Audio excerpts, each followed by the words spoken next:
Well, Daniel Hill will get an opportunity. He's just a sophomore, and behind him, A.K. Deer, a freshman. Coach said if they don't pass protect well, they can use the tight ends at times. But both tight ends are freshmen, too, so young players will have to step up tonight for Alabama. Thank you, Holly. Josh Cuevas remains out. Georgia football first. And right away, all eyes, Kirk, in that center position. Malachi Tolliver, it's the snap piece of it, and it's also holding up against this defensive front. Connor Talty to boot it away. Typically, his kicks are not returned, and this one will not be either. Because across the line, big number 96, Tim Keenan, has got his eyes on the quarterback. Yeah, he's a big, experienced nose guard, and he's going to give Malachi Tolliver all he can handle. I don't think it's just matching up against big 96, who's over 320 pounds, but it's the communication. What will Georgia do to help Tolliver in the middle? Look at the big man there ready to roll. Be interesting to see the pre to post snap movement by this defensive line and how it affects the communication.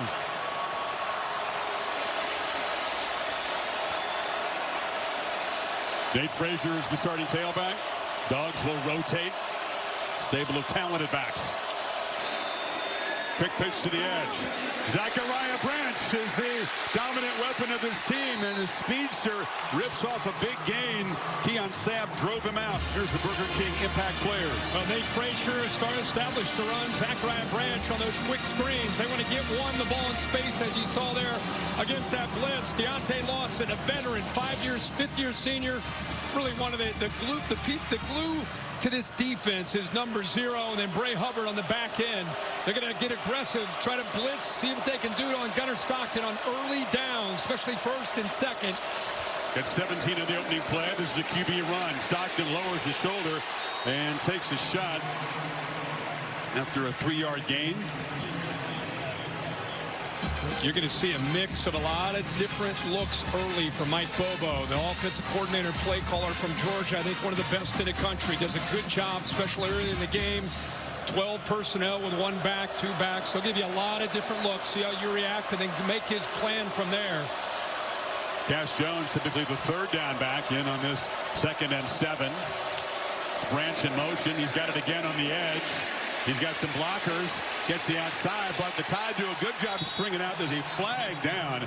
Zabian Brown made the play. This is going to be on the Dogs. That's Dylan Bell in a hole. Holding offense, number 86. 10-yard penalty from the previous spot. Remains 2nd down. Intent on stretching the field with Branch early on, aren't they? Yeah, but the way they attacked him, that was Red Morgan, 16, who created that. They saw Branch go in motion. They immediately responded, expecting. Look how hard he went at Dylan Bell. That all Dylan Bell could do is hold on for dear life, because how aggressive 16 came up against that quick screen. You call him a prototype nickel, Morgan. He has really come on strong that second half of the season. What a great player. Now the Dogs face the 2nd and 17. Frazier hit and dropped behind the line. Flying through was Jordan Renaud. He's got to step up big. LT Overton, the starter, can't go tonight. Well, Chris, we just talked about it. Holly talked about it. Here's Tolliver. Movement right there, quick movement. They kind of surprised him by slanting back, switching the gaps. Really good call there to test that by Kane Womack, the defensive coordinator, especially on 2nd long. Switching gaps from one side to the other side of the center caught him off guard. Womack likes the matchup between his defensive line and Georgia's reshuffled O-line, that's for sure. 3rd and 20. Bama fans making noise as Stockton looks to escape the pocket. Long way to go. He's going to be knocked down from behind after a short gain by Yanze Pierre, and the Dogs will punt. Yeah, that's what they wanted. Of course, they had the holding call, which got Georgia behind the sticks, and then the tackle for loss got him to 3rd and long. All they had to do there is rush 3, drop 8. Big concern there. You just want to keep your eyes on Stockton. Anytime he gets the 3rd down, his legs are always a threat, but a good start there for Womack and the Crimson Tide defense. The finalist for the Ray Guy Award, which goes to the top punter, is Brett Thorson, 4-year starter. The Aussie to boot it away. Cole Adams back for Alabama, waves for a fair catch, and the Tide will begin their first possession from the 17-yard line. Ty Simpson off that game-winning drive, the fourth down completion of the Iron Bowl, starts his first SEC championship game.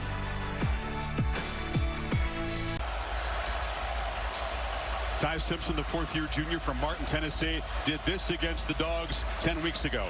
Despite a lack of explosives, Kirk, 24 of 38, 276, also had a 2-yard touchdown run, which provided winning points. Yeah, he was just in his zone, seeing the coverage very well. Again, when his eyes and feet are aligned, he is dangerously accurate, and that's what Georgia wants to affect. Will they be more aggressive at the start of the game than they were in that first meeting? Handoff up the middle, and that is Daniel Hill who's going to have to step up. He's a physical pounder with, again, Jim Miller out, Burger King impact players. He's 245 pounds as a back trying to get downhill. They'll try to get as much as they can with that running game. Jeremy Bernard is healthier. 5, keep an eye on him. They'll move him all over the place. C.J. Allen, what a career. Just there's always that middle linebacker that's the enforcer. That's number 3. And then Dalen Everett, veteran 3-year starter, is going to have to hold up on islands when they play man-to-man. Lots of shifting on Alabama's side. Georgia reacting to it. Typical chess match when these teams collide. Bernard comes in motion. And again, they test the middle of that Dogs defense, and Hill plows forward. It'll be third at about 2. Glenn Schumann is the defensive coordinator. His team's really been playing well the last 3 games especially, and Ryan Grubb is a play caller extraordinaire. Yeah, he's outstanding. Came back from the NFL, the Seahawks, for a year to join Kalen DeBoer. Glenn Schumann, you're right, Chris. This defense feels different than the last time we had them against Texas. I just feel like they're still maturing, getting more confident up front, able to stop the run, and they're rushing the quarterback a lot better the last 4 or 5 weeks. Here we go, Alabama on third down. This was the story of the first meeting. They need just 3. Latsir Brooks has the handoff. Dogs close in, and they'll drop him for a loss. Ellis Robinson got there in a hurry, and no third down conversion for the Tide to open this game. Wow, what a job by Ellis Robinson out here on the outside. Waits, nobody picks him up. Easy to come up and run support. Love to see that from the corner. He's known for his ability to cover a 5-star, but there showing the physicality and run support. Nobody blocked him, set the edge, tackle for a loss. Robinson really coming on strong, showing why he was the top defensive back recruit a couple of years ago. Blake Dowd on the punted away, and Zachariah Branch makes the fair catch at the 30. 44-yard punt. Tough sledding for the offense. Alabama to win the first of his 2 national championships, but against Nick Saban, he was 1-5 and has lost both meetings so far against Kalen DeBoer. Against all others, incredible. So Alabama games are a thing because of that discrepancy in the record. And Kalen DeBoer is trying to continue what Nick Saban obviously did against Kirby. It's a different era now without Coach Saban still on the sidelines.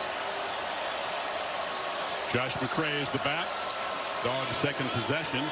McCray goes out in motion. Stockton finds him in the flat. He immediately falls down after catching the ball and will lose 4. Down to Laura. Well, Chris, with Drew Bobo out as the starting center for Georgia, Malachi Tolliver with a tough task here, but Bobo is operating as a coach on the sideline, talking to Tolliver throughout any opportunity he can get, and joining Stacy Searles and recommending that they get set quicker as an O-line. So don't stand up and wait around, get set, and then you'll be more ready to go based on what this Alabama defense is doing. What they're doing right now, Kirk, is showing a lot of pressure, just standing up. They actually back out and rush only 3. Stockton underneath. Delivers a pass, and Nate Frazier takes a huge hit from Damani Jackson. Well, I think Kane Womack is trying to hurry up the clock on Gunnar Stockton on these early down blitzes. This time they show pressure, end up dropping, sitting back in zone. He's a little bit confused. He tries to check it down, but there's Alabama defenders. This is Damani Jackson, like you said, Chris. But right now, a clear effort to affect the new center, Tolliver, but also, I think, come after Gunnar Stockton to hurry him up. Frazier being attended to. Already so shorthanded. Chauncey Bowens did warm up. We expect to perhaps see number 33 tonight. He did not play against Georgia Tech. Missed a lot of practice, but he was a big part of the game against Alabama. 119 rushing yards in that first meeting.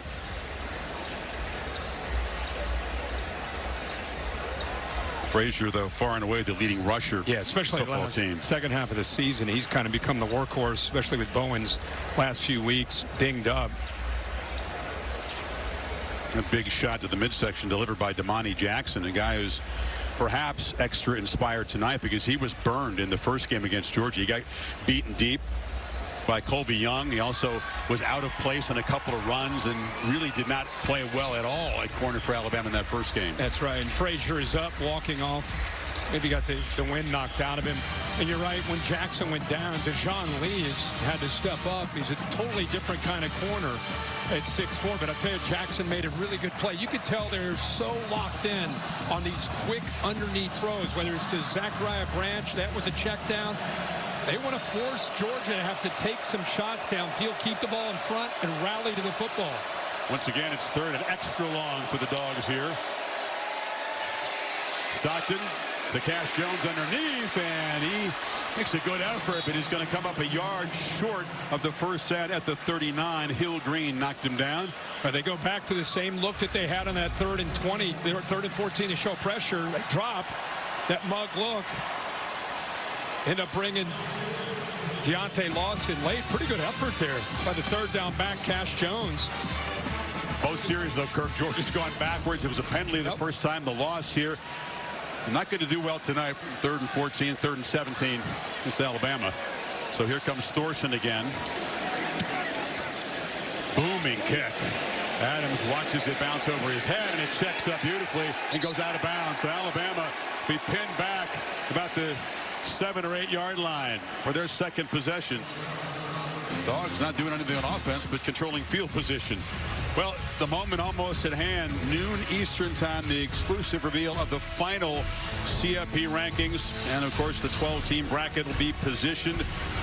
Alabama virtually in. Georgia 99.9 to get in. BYU losing the Big 12 championship game to Texas Tech. And it goes those 4 first-round games on campuses the night of the 19th, and then a triple header on December 20th.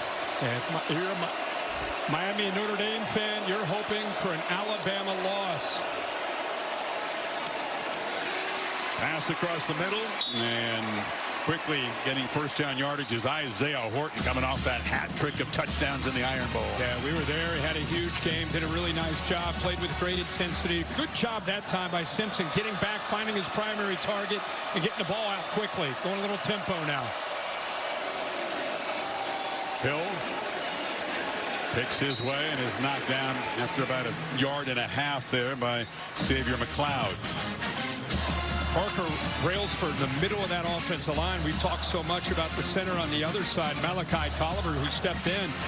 Good to see. The game we had at the Iron Bowl last week, Brailsford was just playing through pain. They really didn't know if he's going to be able to go, but he's had a great week this week. Said it's the best he's looked and felt in weeks, so it's good to see him in the middle. Yeah, they said he was just a warrior to get through the Iron Bowl, playing through pain. Two-back look. That's Bernard to the left of Simpson. And they fake it to him, and getting met in the hole and driven back. Gabe Harris colliding with Simpson. He'll lose a yard. This is the importance of being able to stay as far as the effort on the backside. Here he is right here. We just talked about Brailsford. He locks up there on Gabe Harris, but Harris with the hustle and pursuit on the backside doesn't give up on the play. There's nowhere to go because of what Harris does there with that effort. Sometimes guys on the backside, they'll see the ball going the other way. They'll maybe go a step or two slower. It gives the quarterback some room or a back to check it and cut it back. But with the effort and hustle there by Harris, nowhere to go. 3rd and 9. Dogs bring pressure. Simpson across the middle. It's incomplete. Bernard was in a crossing route, but it was a tight window. K.J. Bolden was in coverage, and another 3.5 for Alabama. Actually, they did get one first down of the series. Yeah, Chris, this is why we were so impressed with what they did in Athens. Look at this offensive line.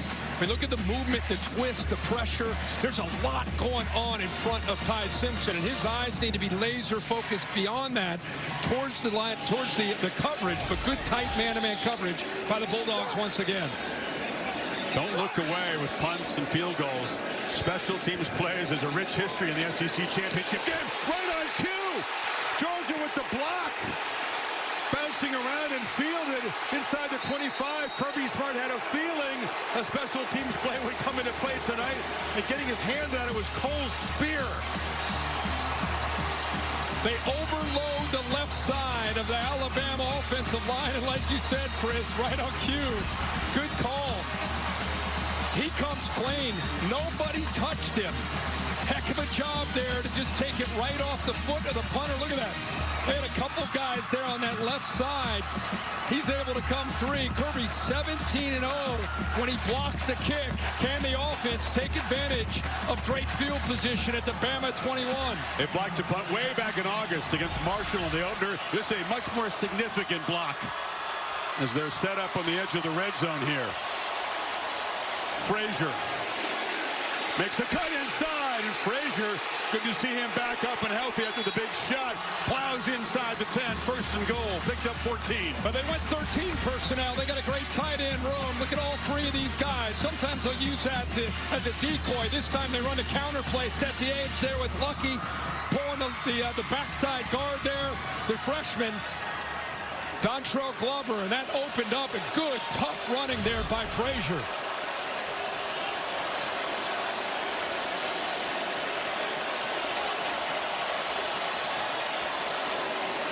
Frazier again.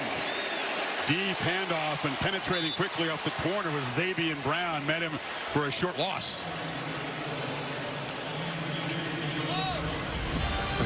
London Humphrey, 16, coming right to you. He should have worked around that traffic and made that block there on Brown, but instead he got caught up with a little bit of penetration on that left side, so he's unable to pick up Brown. So good job there holding the edge by the Bama defense. First one of the situational red zone trips tonight. She'll be so decisive. Bell takes the handoff, fights down near the goal line. He'll be knocked down a yard short. The versatile ex-South Carolina Gamecock. And kind of a quiet year. Yeah, he really has, Chris. He's a running back that plays receiver. It's a power read. Depending on the look, the quarterback can pull that and get underneath behind the backside guard pulling, or you give it. Here he gives it to Bell with that read and got him close. Now it's 3rd and goal.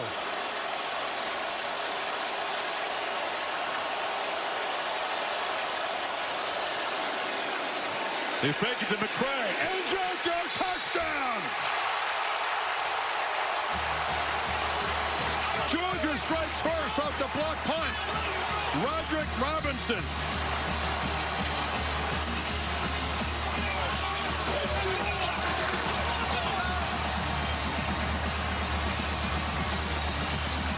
And I talk about Mike Bobo quite a bit and some of the play calling and the looks that he gives you.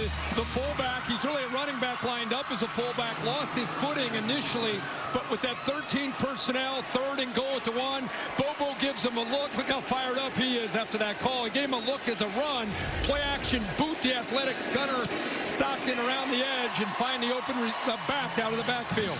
So the seldom used Roderick Robinson from San Diego. Touchdown set up by this block punt. Dogs fly in there. Get set up at the 21 and take 4 plays to punch it. And it's Georgia on top in Atlanta. Atlanta's own Lucas. Atlanta, where Alabama believes they're the kings of the town. 17 straight wins here, but down 7 early as Georgia gets the block punt, and the first career reception for Roderick Robinson is a 1-yard touchdown. Here's Cole Speer, a guy who's kind of a special teams specialist. Yeah. I mean, a couple guys you just don't see a lot of times making plays, but what an effort there. But look at this. Robinson has 12 snaps all year. They line him. He's a running back lined up as a fullback. Completely surprises the Alabama defense that he's in the game and lined up at fullback of all spots, and he's able to sneak out virtually unnoticed. They're out into the flat, so another brilliant call by Mike Bobo, and they get their first touchdown off of that punt. One of the guys having to step up with Miller out is A.K. Deer, number 0, the true freshman tailback. He's got the ball, and Deer, who's a freshman out of Mississippi, met by Raylan Wilson. Short gain. It's interesting to watch them trying to establish the run. You know, I mean, that has not been a strength of theirs all year. They 70% of the time they throw the football. They're a team that'll just kind of remind you that their run game is there. But with your top two backs down, especially Jam Miller, here early, they're trying to establish it into the interior with the, they're trying to win that line of scrimmage. Tough to do against Georgia. Simpson has a clean pocket. Hill underneath. Spun down immediately. Short gain of 4. And tackle made by Chris Cole. Another third down for the Tide coming up. They'll need 4. They're rotating Cole in there. Remember, C.J. Allen's been in and out. He's coming back onto the field now. I think that's the difference with Georgia from where they were early in the year when they played Alabama to now. More depth at the linebacker spots, more depth up front, able to rotate and not drop off as much. See if Glenn Schumann dials up some pressure here on this third down. Tied after that phenomenal start in the first meeting in Athens. 0 for 2 so far tonight. Bernard in the backfield along with Caleb Edwards, the tight end. Pressure comes. Simpson gets it out, and it's Ryan Williams who makes the catch and is still going. Number 2 is loose and will just tap dance out of bounds in Georgia territory. He caught the ball in traffic and evaded the tackle of Danilo Jones. Big gain. But we wondered last week where he is. In this time, you see how they use that motion. Now you create a favorable matchup. You get him to the inside there against Jones. This is what he does. It's the yards after the catch. Great route. Little whirly route back to the inside, then back outside, and then even though he's not the biggest guy, about 178 pounds, boy, is he lethal with the ball in his hands. Georgia fans don't want to see Williams catching the ball and spinning. That's what created that touchdown a year ago that beat him in the regular season. Simpson, deep drop on first down, downfield throw to Horton. It's incomplete. Went up high to get it. He was well defended by Ellis Robinson. Boy, Ellis Robinson, we saw that big play he made in run support. This is really what he's known for. I was wondering if he got a hand on his football. He kind of worked through it. I think that just kind of came off of Horton's hands.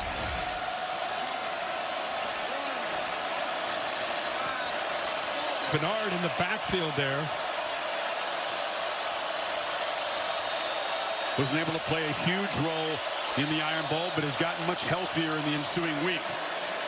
Simpson looking for him across the middle, but he can't escape. Georgia looking for him, too. Ja'Cory Thomas all over number 5, a 4-yard gain. Yeah, they blitzed Raylan Wilson, so created a one-on-one matchup. Here he is in the backfield. The blitz comes from here, so now you got a matchup with the safety, which is exactly what Ryan Grubb would love to see. A little angle route, very close to being able to pull away there from Ja'Cory Thomas, but a heck of a tackle in space. Otherwise, he's off and running if he doesn't make that play. Needs 6 on this third down. Bernard motions over, 3 receivers stacked to the right.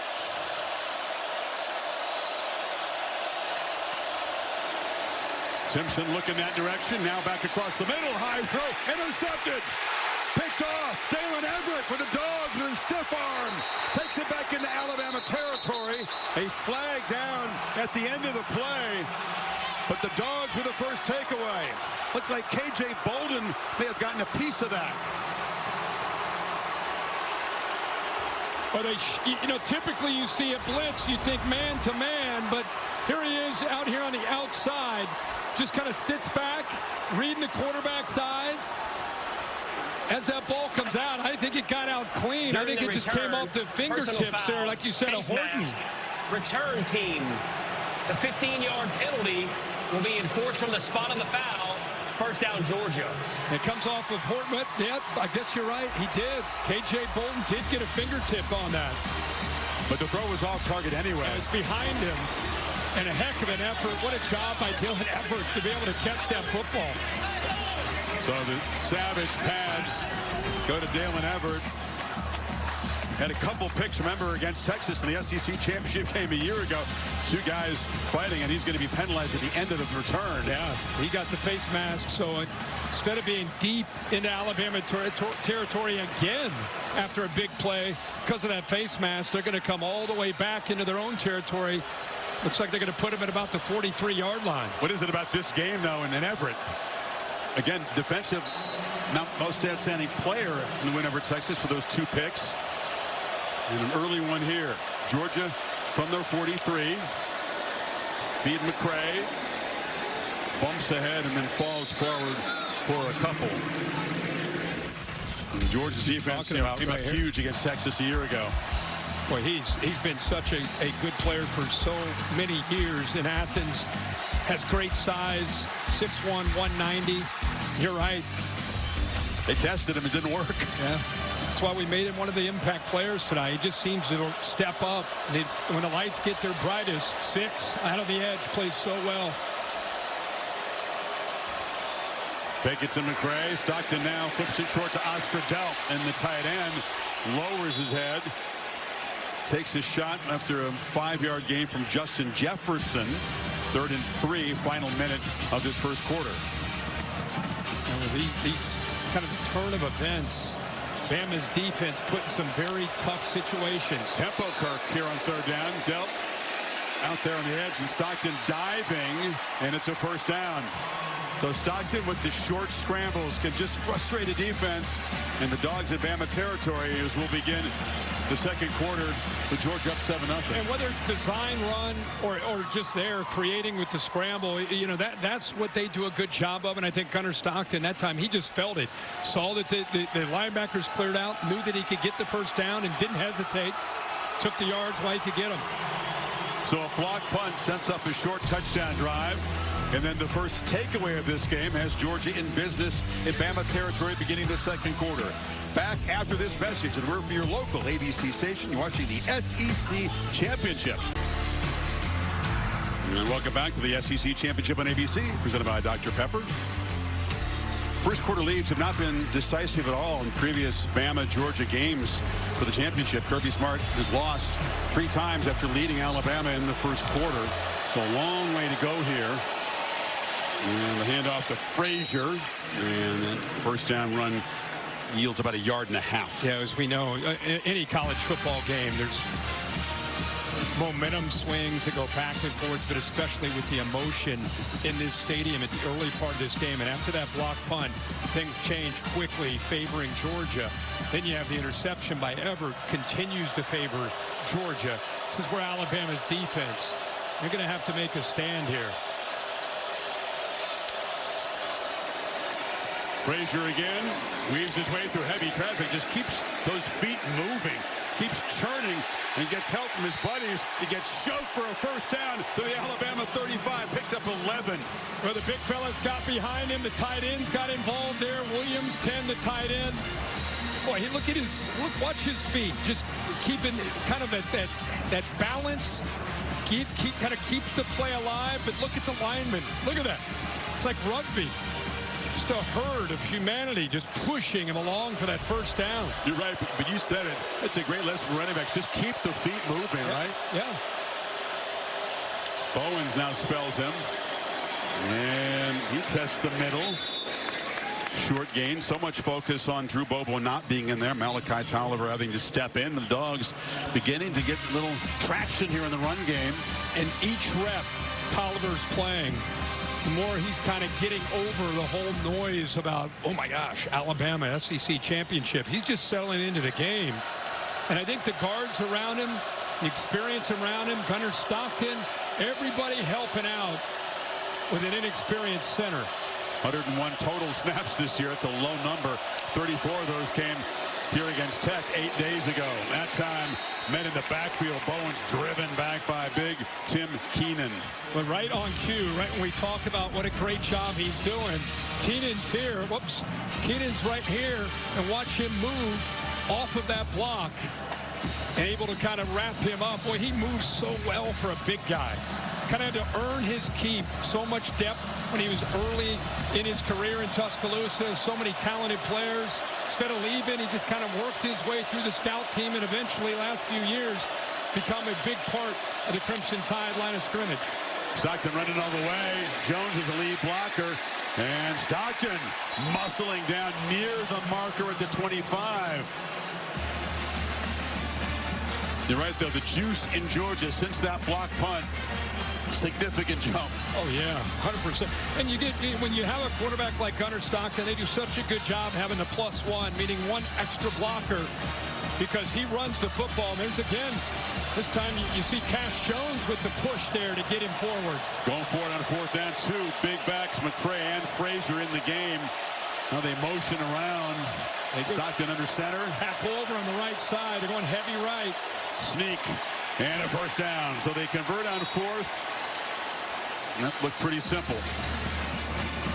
Look at this. Because they moved Freeling over, look at the defense. Look how they responded to the tackle over. Look at the gap over here.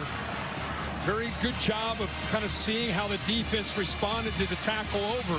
They went heavy themselves to cheat that way as a defense, so Gunnar Stockton went the other way. Delp crashing down to create the space. 10th play of this drive.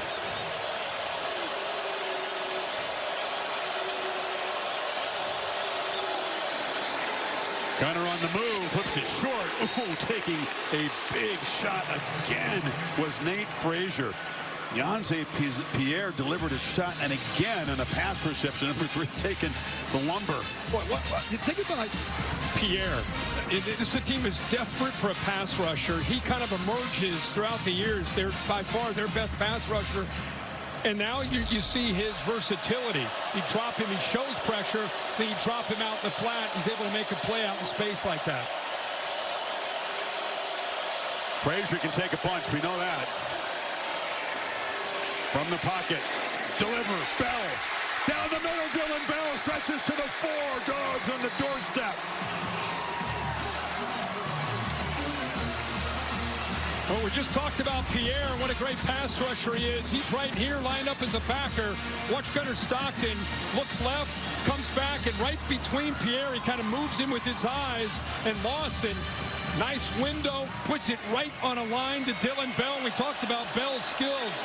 He can run after the catch, does a great job there inside the 5. Dogs with 3 tight ends. Alabama making late changes in personnel for this 1st and goal play.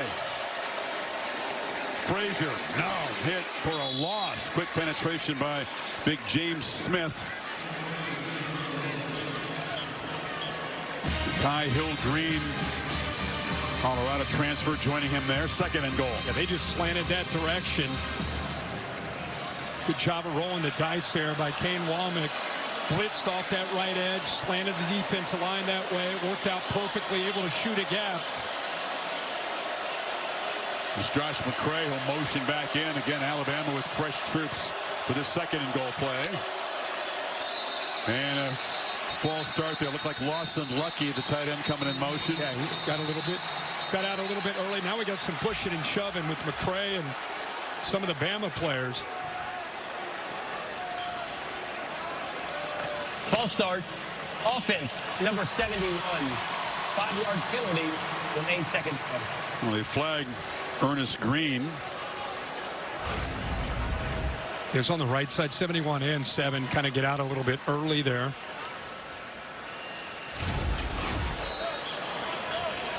Bama has 13 total plays. And Georgia, this will be their 13th play on this drive alone. Big premium on ball control, time of possession, domination for Kalen DeBoer. Not working out that way so far tonight. 2nd and goal, Stockton takes off and navigates back down near the 5-yard line. Picked up 5. It'll be 3rd and goal. Yeah, they went to a bunch formation off to the right. Tendency is when they give that look, it's just a quick throw out to Dylan Bell. He kind of flashed that, but his quarterback draw the whole way. Just trying to get Bama's defense out of position. But they weren't too fooled there. Did a pretty good job of rallying to the ball to set up this 3rd down. It's a big play for Bama's defense. Big opportunity here for Georgia to go up by 14. If they can execute, put it in the end zone. Branch is in the slot. So is Lawson Lucky, and now Zachariah comes across in motion. Surveying, end zone, touchdown! Dylan Bell! And the Dogs with a long march to build their lead.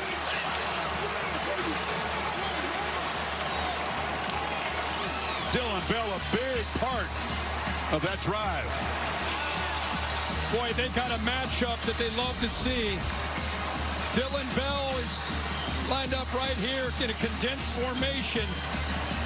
And he's got a two-way because of where he's lined up. He's lined up against the safety and go left or right. Gives him just enough of a head fake there at the top of that route. Works to the inside. And how about the accurate throw by Gunnar Stockton? Talked about the quiet year for Bell. Just one regular season touchdown and 23 catches. Had 2 big catches on that drive, the 19-yarder and then the touchdown pass, all set up by the interception by Dalen Everett.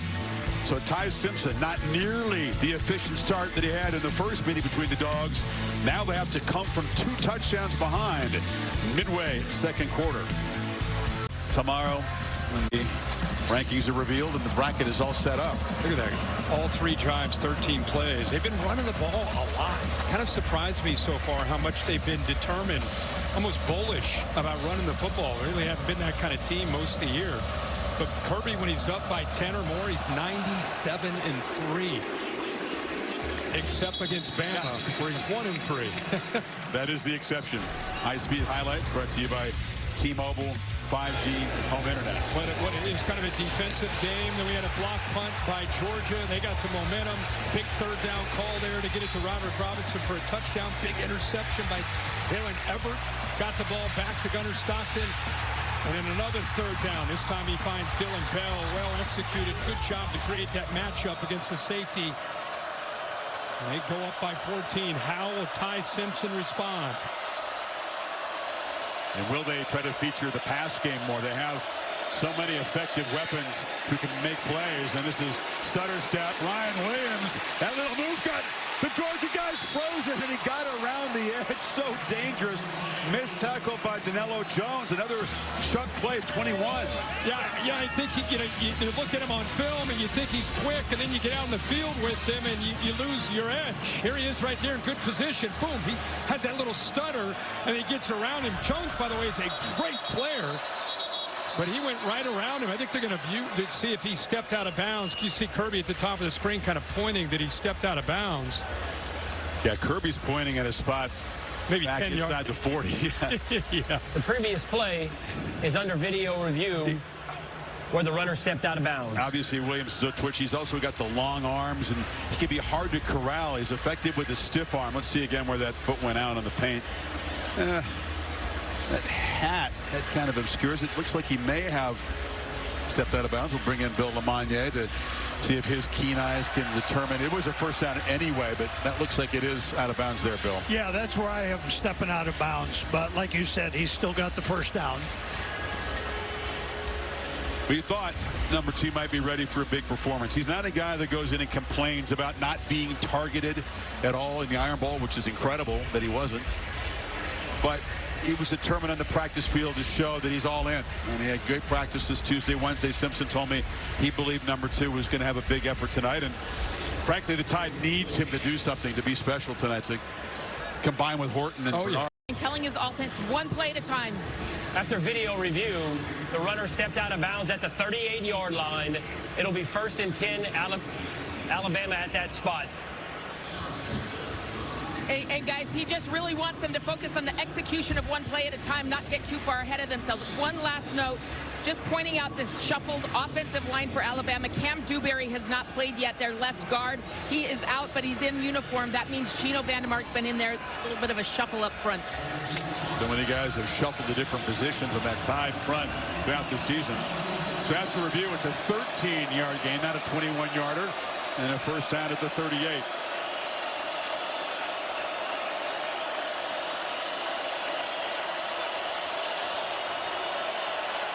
Two on the play clock.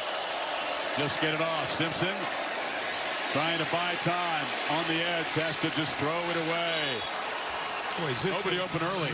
It's such a different feel than the game in Athens, where Alabama was dictating things as an offense. They would get the third down. They hit their first 8 third downs. They protected. They ran crisp routes. They had separation. Back then, Ty Simpson, he was getting the ball out accurately. They're just not quite in sync yet against a much improved Georgia defense.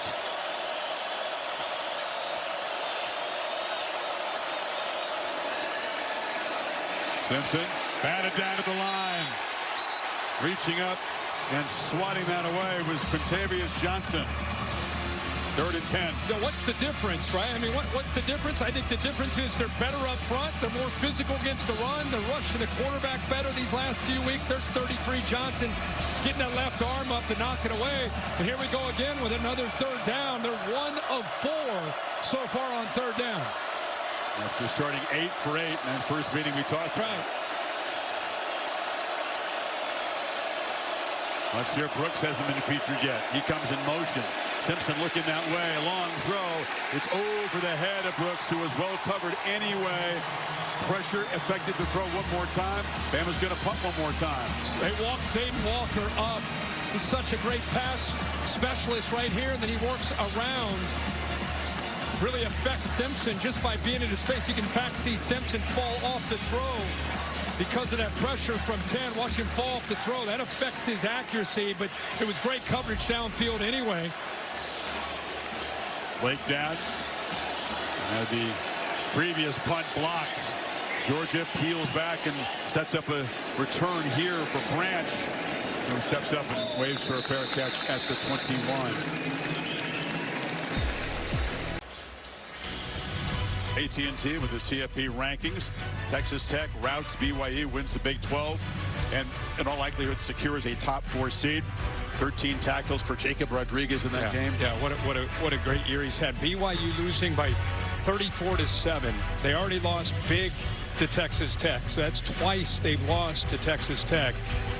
And I think even though it's a bonus game for them, I think the committee set themselves up for the BYU potentially getting beat like that to slide underneath Miami, which should be interesting tomorrow to have Miami and Notre Dame. But I think they could be side by side, which is what Miami fans have been crying for them to become head-to-head. The writing was on the wall, in my opinion, when Tuesday night's rankings came out. And now we'll wait to see what happens tomorrow. Bell on the handoff, and Dylan Bell. Ooh, dangerous. Found a crease. Burst forward for 12 and a first down. Yeah, Bama loses the edge there. I mean, again, when you're prepping for Georgia, you know on early downs that they're going to run the ball out in the perimeter, and they're going to throw the quick screen out in the perimeter. They give you that look. There's just nobody out there on that edge of the defense. They lost the edge. Easy yardage that time for Bell. Georgia, 3 tight ends in the game. Stockton from the pocket checks it down. Frazier going to be spun down by Damani Jackson after a short gain. Picked up 2.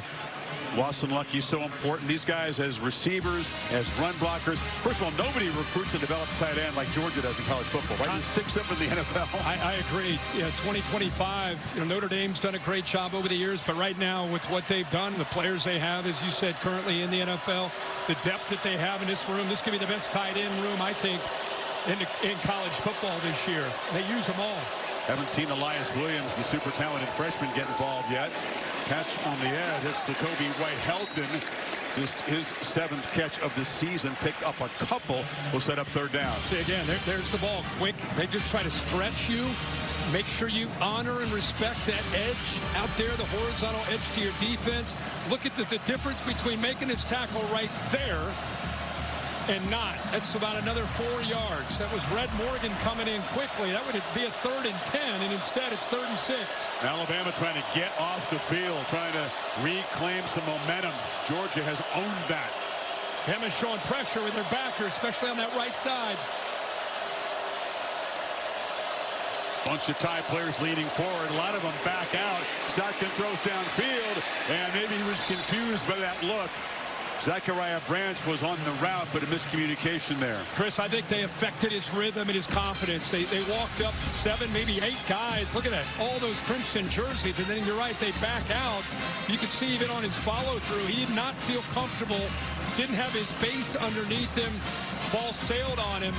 Good job there of showing that look by Kane Womack, then dropping out of it, making him unsettled. They do their job, get the Georgia offense off the field. Such a part of modern defense, right? It's not how often you blitz, it's how often they think you're going to blitz. Yep. A lot of times. Just mixing that up, pre to post snap. High boot by Thorson, and fair catch made by Adams at the 24. So 2 students battling for life-changing grand prize of $100 grand in tuition from Dr. Pepper. Got to go chest pass, just fire it. Boom, boom, boom. Gene Hackman and Hoosier. Pop it, pop it, pop it.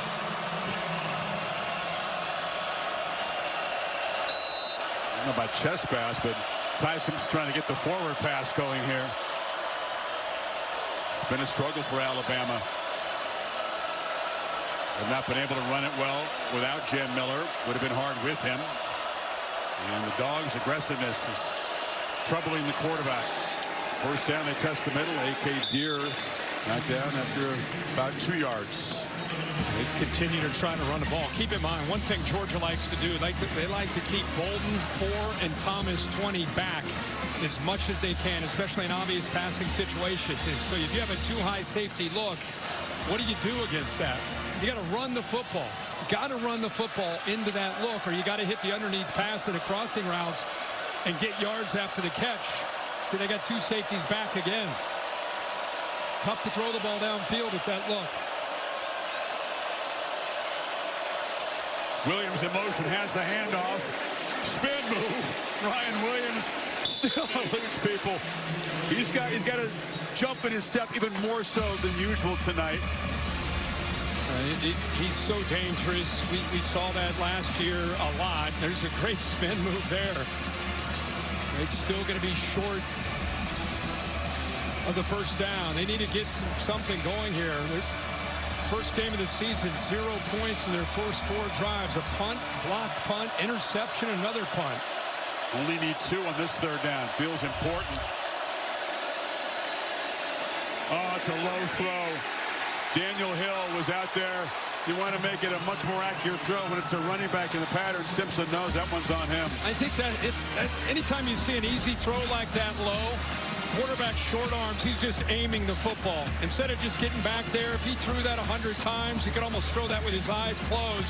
But when you're forcing things and you're trying to be perfect, you start aiming. And I think that's what got him there on that 3rd and short. If he puts that on the money, it's an easy first down. Laura said, Kalen was telling his team, don't force it, don't force it. There's an example, Kirk, of pressing. What you're talking about was an easy opportunity to get the drive going. Instead, Georgia has 3:59 to work with before halftime. 10 a.m. Eastern tomorrow, Sunday NFL countdown, and then Monday Night Football. Eagles with all those former Georgia Bulldogs and the Chargers, ESPN2 and Disney Plus, and the Monsters Football Fun Day version of the game. Monsters Inc. World. You part of that? No, sir. No, sir, I'm not. Bama deferred, and they get the ball to start the second half as we get under the 4-minute mark. Georgia would love to build on this lead before then. Branch, tunnel screen, breaks free. Zechariah Branch, much like Williams on the other side, once he gets a couple steps, it's hold your breath. Broussard got it down, but it's a first down. Yeah, you know, Ryan Williams is quick, but he's a different kind of quick. Zechariah Branch is low center of gravity, really physical to go along with the quickness. So, been seeing this all year, the SC transfer. Look at that acceleration. You got to swarm to the ball, leverage the football the best you can against him. Bell on the perimeter, one-on-one, and wrestled down. Good tackle by Damani Jackson in the open field, but he picks up 8. And Chris, go back to the throw by Simpson. This is just another simple throw, but when you throw it out in front, you get yards after the catch. And that's what we've seen with Gunnar Stockton so far, early part of this game. Give it your receivers a chance to make a play. Frazier muscles for a first down to the 40. Yeah, well, this is all about the SEC championship, but if I'm a Notre Dame or a Miami fan, I'm sitting here pulling for Georgia to just keep rolling along. Make this as big and as bad as you can for Alabama, because that could potentially open the door for Miami and Notre Dame if Bama were to get blown out here by Georgia. That was the conversation.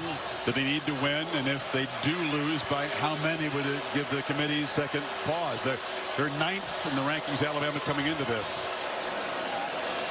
Bowens slams forward. I'm not suggesting they are going to get blown out, but I just know that there's so much. Would Bama get punished? In my opinion, Bama went to Athens and beat them there. Yeah. So it would have to get really ugly for them to be punished for losing a game. They have to play a bonus round game. 2-minute timeout. We'll talk more about that. These games are interconnected. Everything under the watchful eye of the Baker's Dozen, the 13 members of the CFP selection committee. Watching in Greater Dallas and Grapevine on the hotel there. A lot of experience in that room. And, yeah, you know, you can win and reverse or remove all doubt. If you're Alabama, if you lose, you may have to sweat. Stockton on the move. And he was running all the way. Ducks down after about 4-yard gain. Talked about the teams that are sort of on the bubble. Alabama at the moment 10-2, same record for Notre Dame and Miami. Miami with the walk-off field goal to win the season opening game, and Notre Dame 10 straight wins since then. Yeah, Bama, the one thing that doesn't show that they beat 4 ranked teams in a row, not just the best win at Georgia, but I think it's the amount of good wins that they have that is probably the best thing on their resume. It's better than anybody else at this point. So they just need to show a pulse here and start competing and get back into this game. Bowens is dragged down. It's not easy to tackle him in the open field, and that was a nice play by Justin Hill to drag him down short of the marker. Yeah, he's right on the inside right here, and then he works out. You're right, Chris. What a tough ask of him to be able to make this play without even making a horse collar, because he's chasing him down from behind. And he kept him short of the first down marker. Boy, the strength it takes to do that. Bowens is a big 225-pounder. Creates a 4th and short here. Timeout on the field decision for Kirby Smart. Do you trust your offensive line and try to keep the football with 1:09 to go, or do you risk Alabama getting a stop in the football in midfield? And it sounds great to always say the analytics say to go for it. You want to be aggressive in today's day and age, but they're in complete control of this game. It would make more sense to me to punt it away just to be safe, because if they bow up and stop you, you're giving them not just a ball at midfield with 1:09 to go, you're giving them some momentum before the half. And that's the choice Smart has made, sending Thorson out to punt. A lot of respect for the interior of that Alabama defense. Oh, here we go. They run the offense out there. Let's see if they actually run a play or Bama's going to call a timeout. They'll call a timeout, won't they?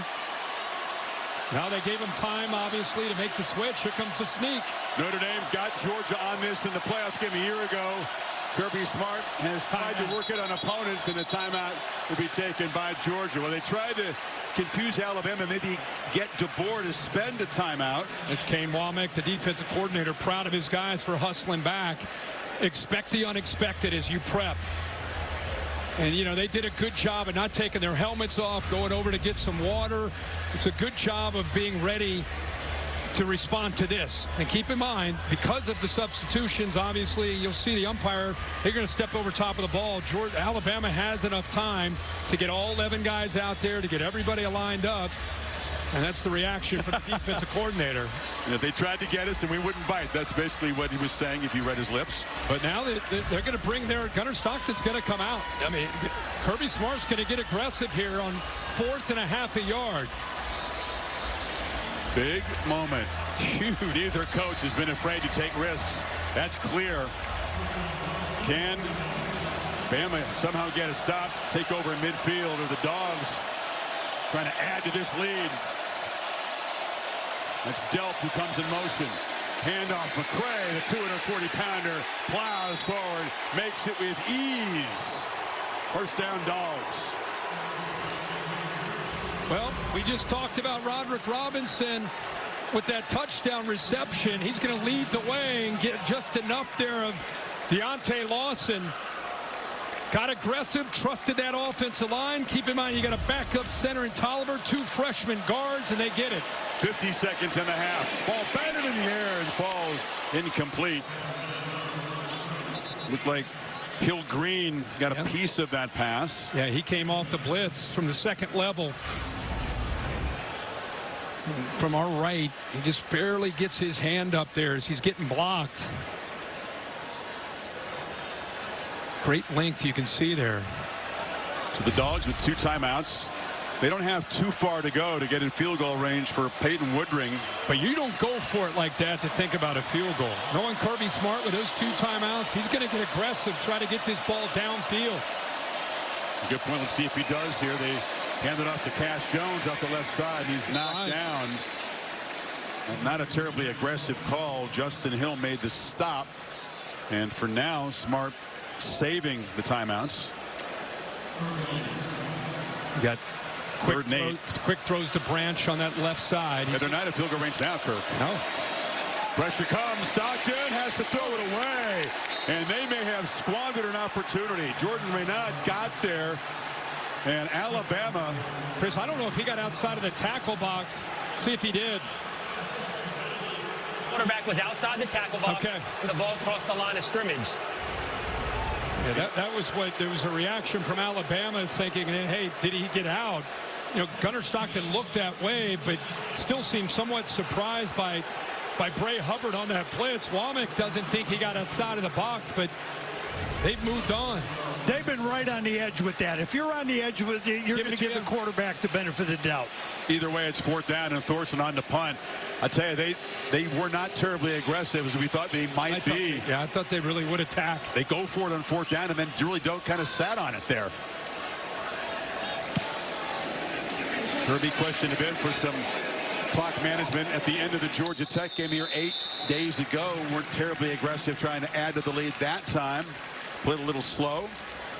So with 15 seconds to go, Tim Tebow, the last quarterback to beat Alabama in the city of Atlanta in the SEC championship game in 2008. That's they won 17 in a row since Tebow and the Gators got him here in the 08 championship game. And then they came back again in 09, and Tebow had another opportunity against that Alabama team. That was Nick Saban's first SEC championship, and went on to win a national championship against Mack Brown in Texas that year. So the Capital One halftime report. You know, Tim, Roman Harper, Jordan Rogers, Laura, just 15 seconds away, and what they'll have to talk about is Alabama needing to regroup and reboot from the end zone.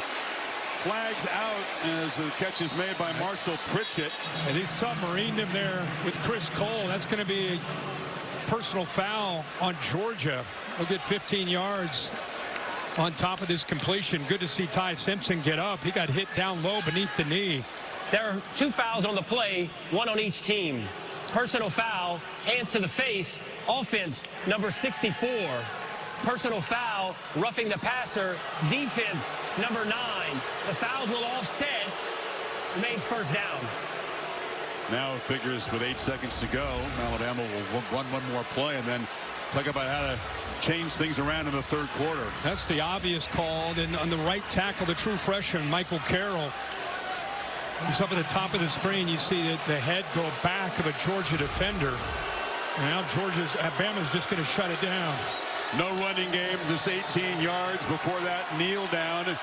And 71 total yards of offense. The Dogs defense suffocating. Touchdowns set up by a blocked punt and an interception. And it's Georgia trying to beat Bama for the first time in an SEC championship game, up by 2 scores. Laura has Kirby Smart. All right, thank you, Chris. And, Coach, you know as well as anyone, no lead is safe in this game. How do you hold on to it in the second half? Play really good defense, hang on to the ball, and don't turn the ball over. They're really good at getting turnovers and win the line of scrimmage. I mean, you got to win the game up front, and we need to win the game with the line of scrimmage. All right, thank you, Coach. Thank you. Let's go to Holly Rowe and Kalen DeBoer. Well, Coach, you talked about the importance of time of possession. What can your offense change just to sustain some drives and get some momentum? Yeah, there's a couple easy plays. We just got to make those. And obviously the takeaway, is big. And we've given them field position 2 times. That's where the 14 points come from. What do you say right now? Keep playing. We get the ball to start the half, and it's a 4-quarter game for a reason. Thanks, Coach. Yep. No panic, but Simpson must improve a lot on a 5 for 12. 53-yard and 1 interception performance.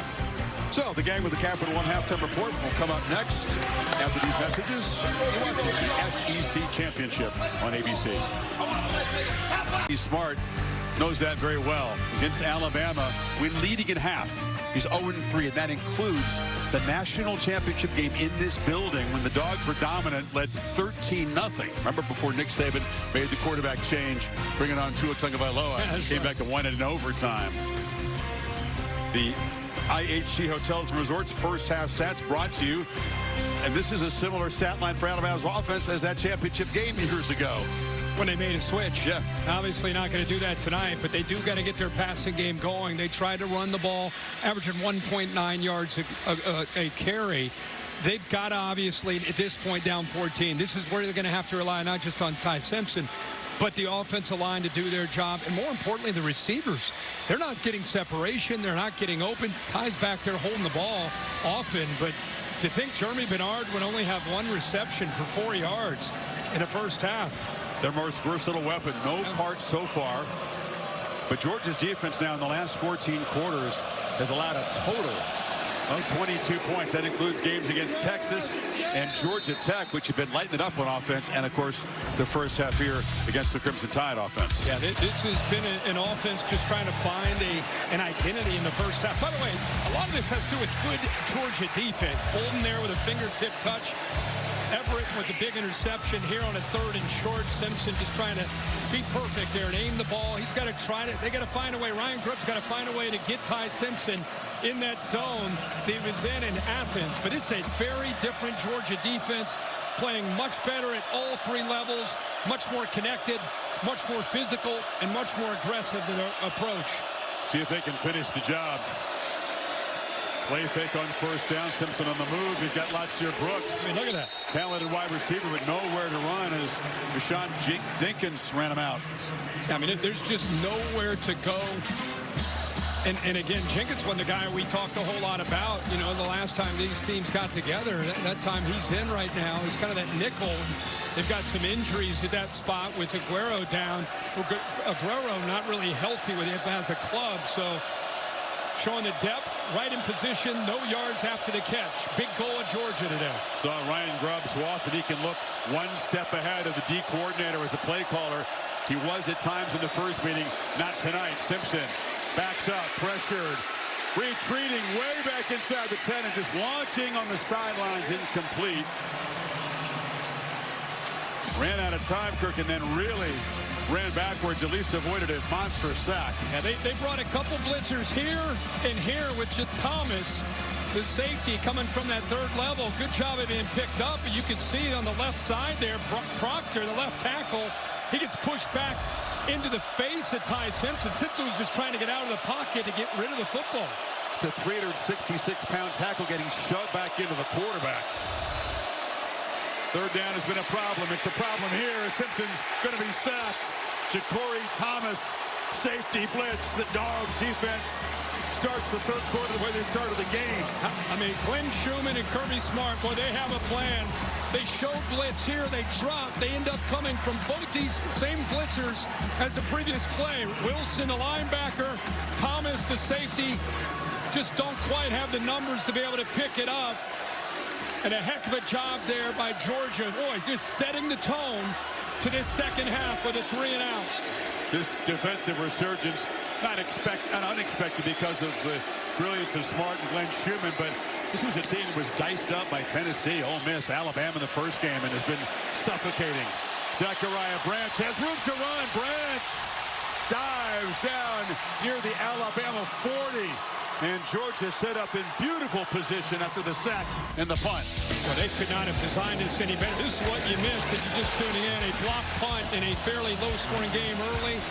Georgia able to capitalize, able to throw a touchdown pass to Roderick Robinson. There's the tip ball that was picked off by Everett. They turned that one into a touchdown, so they're up 14. And really felt even bigger than being up 14. Looks like Justin Jefferson walking off the field after that punt. Being helped off the field. A heavy limping. Important part of the linebacking core plays special teams. And now again, it feels like Alabama's defense is up against it to avoid going down 3 scores. Totally agree. With the way their offense is playing, they just cannot afford to get down 21-0 right now. 24-yard return by the electric Mr. Branch.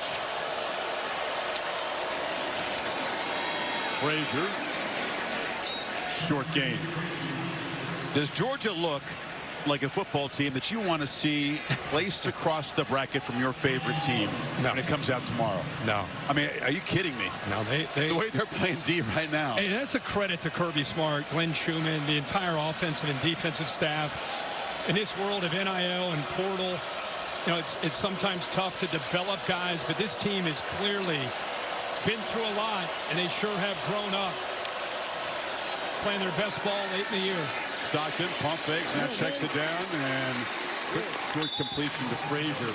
Resilience, you know, hard to kill because they have fought from behind so often, and that resilience, boy, how important is that when you get to the postseason, having to come through tough times? Ohio State was battle tested a year ago. Yep. They made their run. Yeah. It's tough to go through those tough times. You're hoping to win through those tough times, which they were able to do to find ways to win in the fourth quarter. But they are a hardened team that is playing with a lot of confidence. Stockton, Branch, known for his electric big plays, makes a short gain, first down in front of Jackson. How often do you see this? Quarterback makes a throw on third down. I was wondering what he was doing. Did he not like the throw? But he was making sure there wasn't a fumble.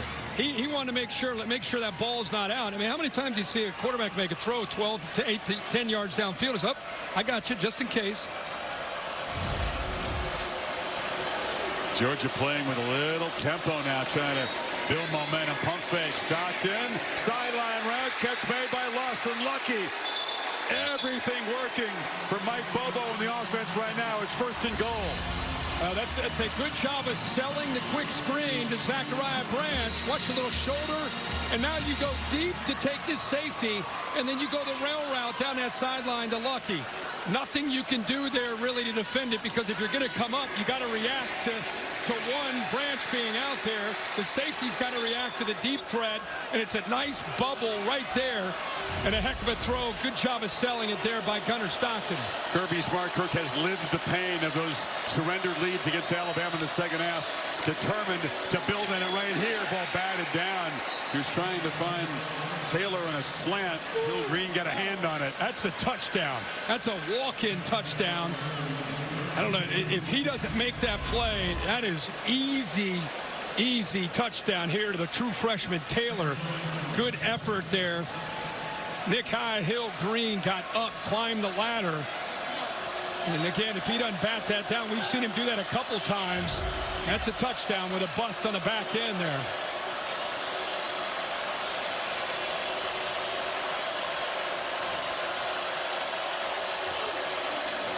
Frazier on second and goal. Off the left side, touchdown Dogs!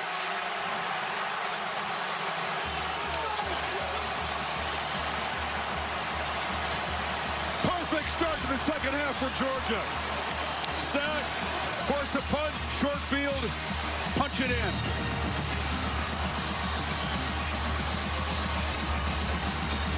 There's a good kick-out block by London Humphrey, 16. He'll come around it. But look at the two tight ends on the play side. Both Lawson Lucky and Oscar Delp. They kind of sealed the edge to the inside. And then Humphreys coming over was able to get a kick-out block. And, boy, Frazier, talk about improvement. He's a great back, but I think he's just feeling the scheme every single week, taking great steps. He's taken two big shots as a receiver tonight. He's taken punishment all year. He's never had a more comfortable touchdown than this. Untouched to the end zone. 21-zip, Georgia. The underdog Duke Blue Devils. It was a rout for the Cavaliers in the regular season. Will it be closer tonight in Charlotte with the championship on the line and try to punch their playoff ticket? I don't think it'll be close. I think Virginia will win that through the air.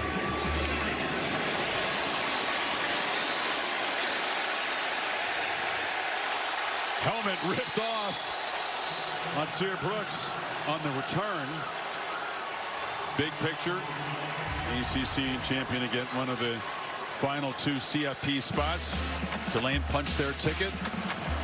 Knocking off North Texas. JMU, Sun Belt champion. Duke, even with the win over Virginia tonight, may be on the outside looking in. They have 7 wins coming into the game. And Duke has no shot at getting into the CFP, and they shouldn't at 7-5. If they win an ACC championship, it's a great accomplishment, but they'll not be in the CFP. Congratulations to Boise State. Another conference championship. Bama backed up at the 13. Backed up 3 touchdowns. Again, a first down run. A.K. Deer off the left side. And the freshman wrestled down after a short game by Raylan Wilson. Laura. Well, Chris, as you know, Kirby Smart's big emphasis this week was winning third down defensively. He remembered that first game they played against Alabama, where Alabama was 13 for 19 on third down. Tonight, 1 for 6. Totally different deal. And Glenn Schumann has consistently emphasized this on the sideline, win third down to his defense. That's a good point, Laura. They're winning first and second down, too. Exactly right. Which is putting them in third and long situations. Simpson really eager to avoid another one of those right here on 2nd and 5. Little confusion. There was no one to hand the ball off, and he just slides down. Wow, things are getting worse by the second. Keep in mind, you're playing with a freshman back. You got Daniel Hill, 4. He's got some experience, obviously, but 0. A.K. Deer probably has a very bright future, but he miscommunication there with he and Ty Simpson. Boy, 62 total yards of offense, 4 first downs, 1 by penalty. Better off throwing it away right there. He took a 5-yard loss, and here comes another one of those third and longs. And here comes the pressure. Comes a blitz.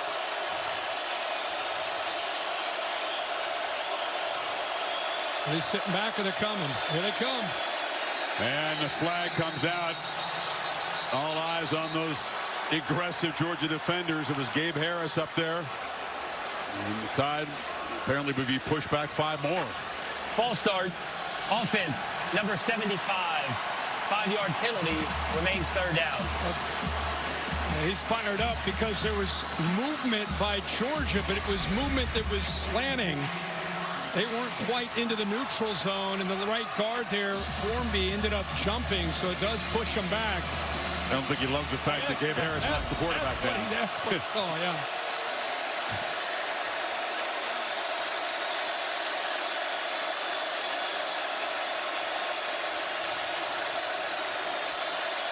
Simpson looking to launch from the end zone. Underneath. Pritchett, long way to go. The tight end is going to be knocked down well short of the first down. And that Dogs defense, with Chris Cole making the stop, gets off the field again. Is Nakobe Dean out there? Is Jalen Carter out there? I mean, this looks like Georgia defense, right? They're living up to the standard of the Kirby Smart era defense when it comes to winning the line of scrimmage, running to the football, playing with so much confidence. So often this year we ask ourselves, is this the Georgia defense when the Vols and the Rebels were moving up and down the field on them? Had to grow up. Had to grow up. And they have. And Branch with the big return last time backs up for a fair catch at the 33 to 46-yard boot. There he is. Uga 11, known as Boom. Big fella. Victories over Georgia in the SEC championship game. Some of those really high-scoring, typically competitive games. Kirby Smart knows the job's still far from done, but a very positive start to the second half. They add 7 points to the lead. Defense is still barking loudly. Last time Bama had a first down, 8:40 remaining in the second quarter. Only 4 for the game. Bell, handoff inside. There's heavy traffic. It's too crowded to make any room over there. Holly. Well, guys, injury issues starting to creep up for Alabama. Linebacker Justin Jefferson, who's tied as the leading tackler on this team, he can return the lower leg injury. I haven't seen him in there yet.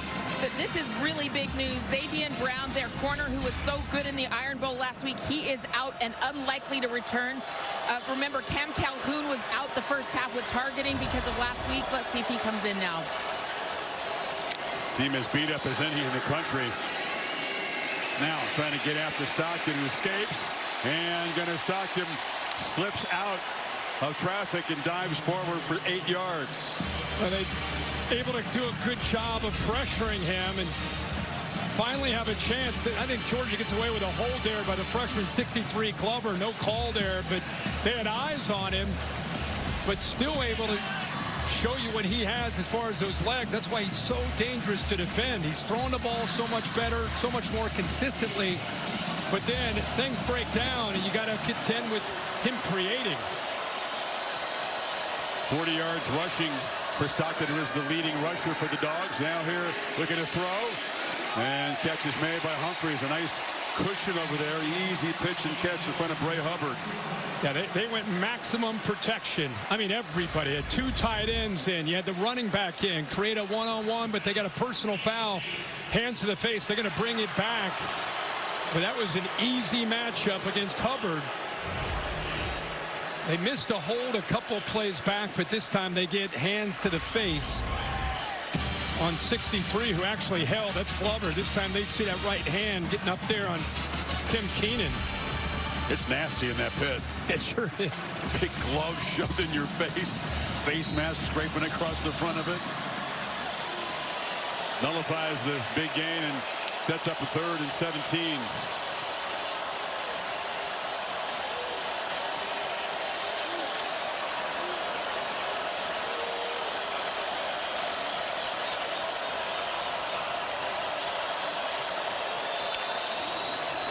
Tide rush only 3.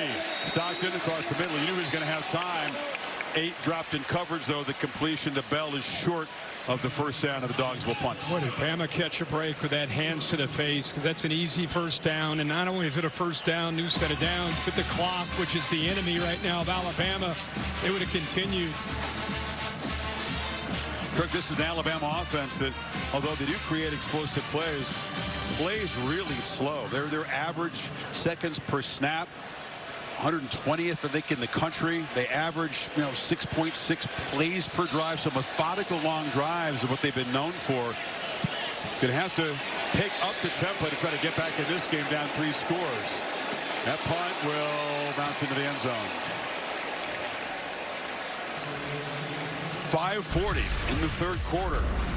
Georgia defense pitching a shutout in Atlanta so far. Midway 3rd quarter. Dogs shutting down any attempts by Alabama to run the football. They've gained 24 rushing yards. You factor in the sacks. They have net 8 rushing yards. Heavy pressure on Simpson most of the night. He's just 7 of 15 for 66 yards.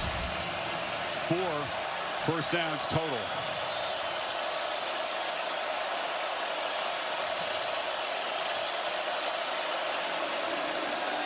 Play fake. Long throw. Again, it's low. This throw is perhaps affected by the pass rush from McLeod. Didn't quite get to Hill. He scooped it up for a short gain. There's Jam Miller, the Texan, who was the top running back. Injured his ankle early in the eventual game-winning drive against Auburn. I don't know if it made a huge difference tonight. That's not to me. Georgia's just been that good? Yeah, I think it's more about the line of scrimmage. Hill hammers straight ahead. Because of Georgia's, I said it's in the first quarter, when Georgia wins the line of scrimmage without having to commit safeties down, they're just going to sit back there and say, okay, until you make us pay for having 2 deep, Glenn Schumann's just going to sit back.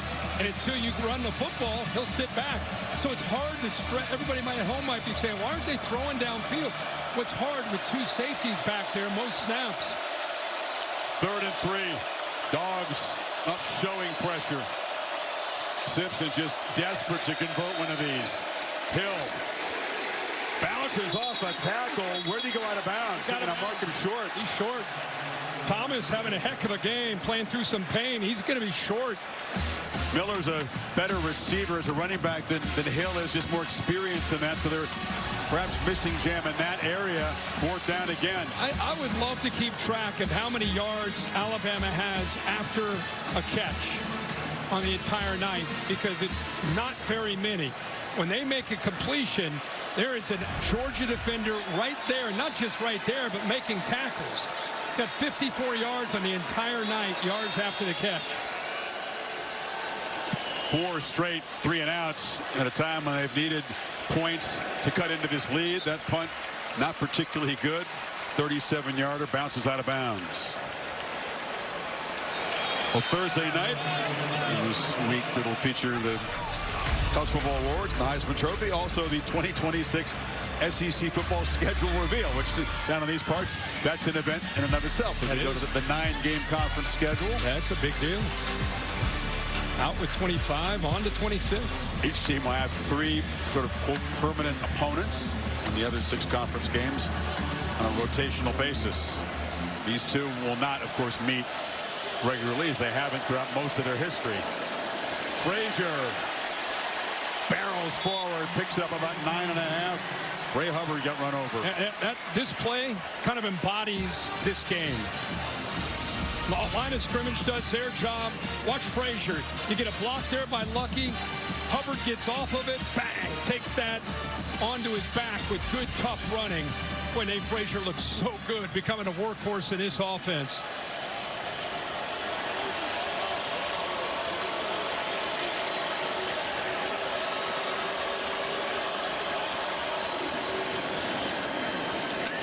So many coaches, preach physicality. You hear it every week, but Kirby Smart lives it. He talked this week about how much they hit. We don't just get checks. We hit as well, and if you don't like it, you can leave. And when you leave, you want to watch where those guys transfer to. You want to put them on the schedule.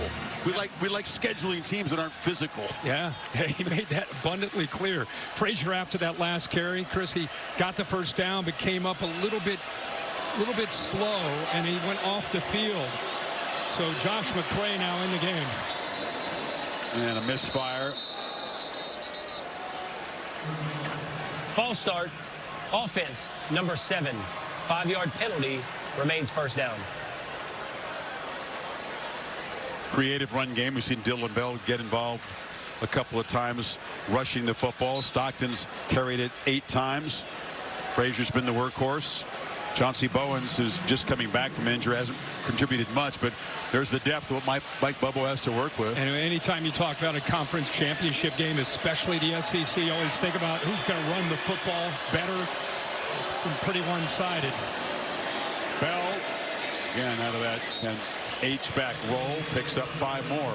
You know how many snaps right now Alabama's offense has across midfield as we hit the 2-minute mark in the third quarter? 3 snaps. Furthest they have gotten into Georgia territory is the 45.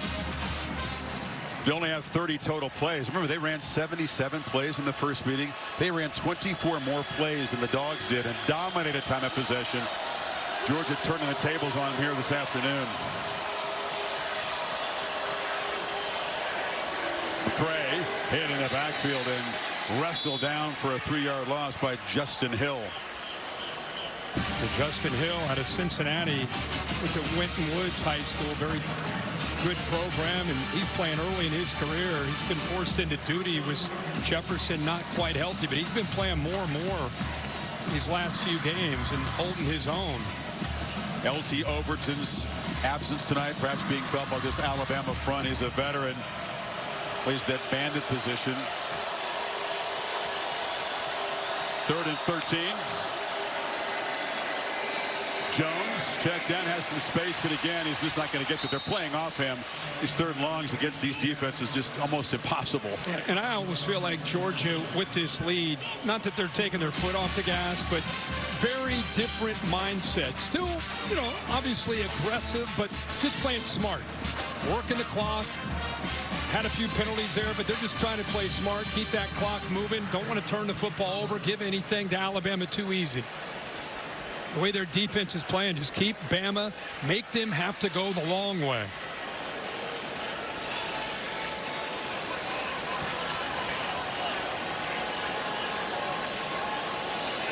Working the play clock all the way down before Thorson boots it high with backspin. Adams makes the fair catch at the 8-yard line with 10 seconds to play here in the third quarter. The Allstate bus is here. Sam keeping us comfortable this afternoon. What's the Allstate good hands play? Let's look at Texas Tech. They finished off a remarkable year. What an interception. Really a turning point in the game. It was still somewhat close. That was a big one. Their entire defense. Roberts with that interception.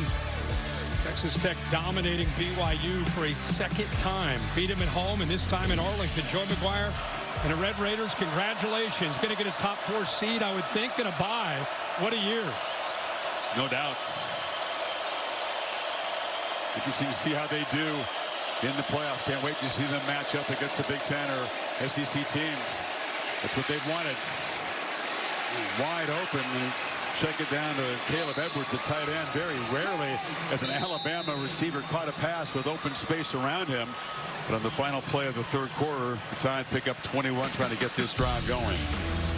Alabama has a quarter of the SEC Championship on ABC, presented by Dr. Pepper. It's really been Georgia almost from the start. And Alabama with 15 minutes to play to try to cut into a huge lead. Needing electric plays right now.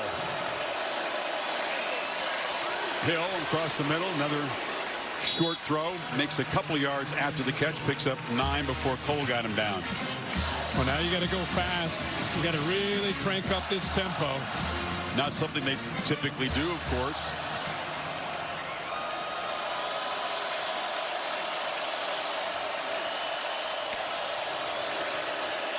Pressure comes, Simpson, swallowed up. Bentavious Johnson, that relentless pass rush tonight. It's a flag down, by the way, in the defensive secondary.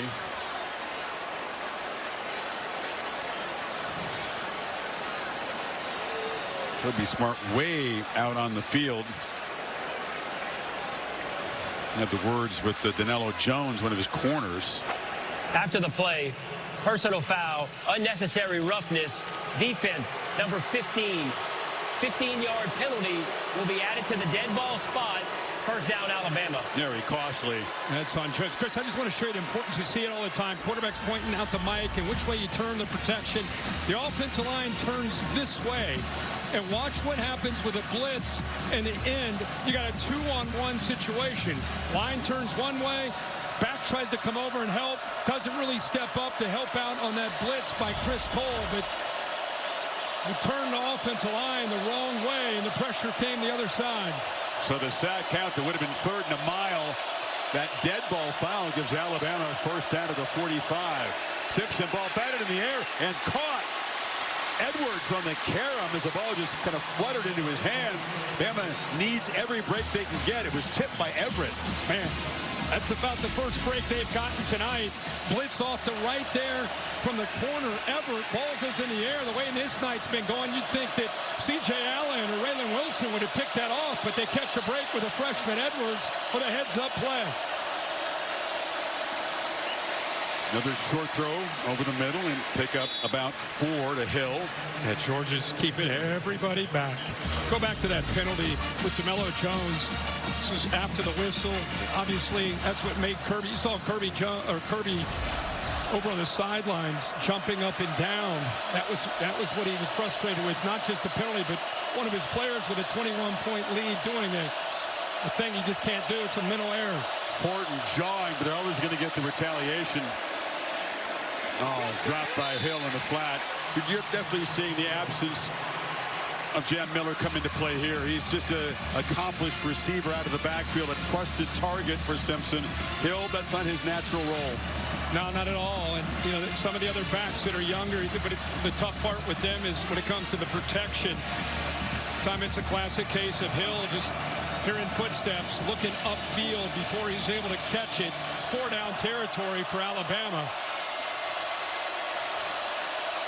Needs 6 on 3rd.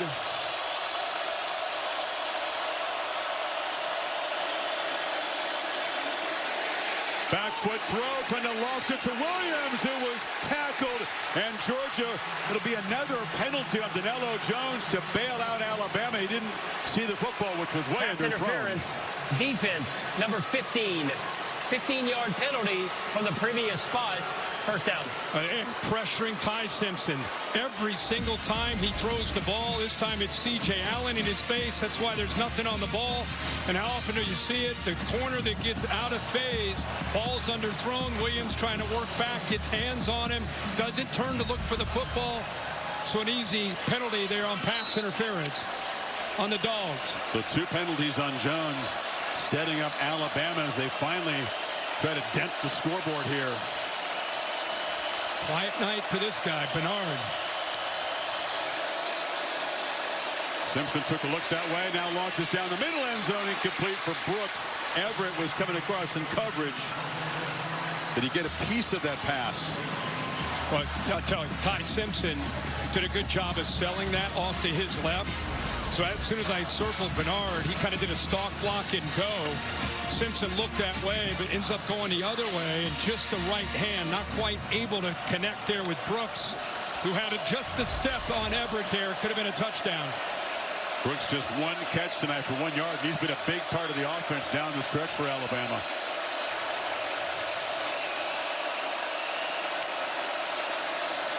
Pressure again. Lofted toward the end zone. Williams could not come up with it. Defended by Ellis Robinson. Now they keep bringing blitzes, and until you make them pay for it, they're not going to get out of it. One-on-one, can you beat them? Ball's there. Ryan Williams just drops it. Right there, right through his hands. I don't feel like he's ever been a natural ball catcher. Like, he just doesn't seem to have those natural hands. Earlier this year, the ball would be going through his hands into his chest. That time it was right where it needed to be, and it just went through the hands, and they missed another opportunity. Would have been a good catch for the play they needed to make. He's had 8 drops in the season. That's a lot. 3rd and 5. Underneath, it's Bernard, who never drops the ball. Working free. Jeremy Bernard still running. He will score. Touchdown, Alabama on the board, finally. Well, you were calling for Ryan Williams last week. I've been calling for Jeremy Bernard tonight just because he could do that. He could be arguably their best football player on the Alabama roster. You got to just find different ways. This time they use motion, try to get him into the screen, the middle screen. That play right there on K.J. Bolton, the stiff arm, and then Dalen Everett, another stiff arm. 91-yard drive, Kirk. And they did play with some urgency in tempo. Only took 2:37. Now those 2 major penalties on Jones played a huge part, but suddenly it's back to a 2-score game. Bernard finally announces himself as an impact player in this game. Alabama on the board after a 91-yard drive.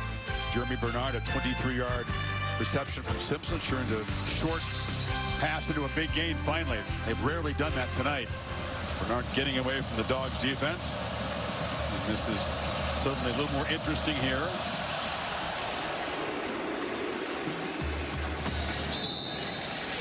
Players Spotlight brought to you by Tecovas. The center was the focal point with Drew Bobo out tonight. How's Malachi Tolliver done? You know what? He's done pretty well. You lose continuity when you lose a veteran center.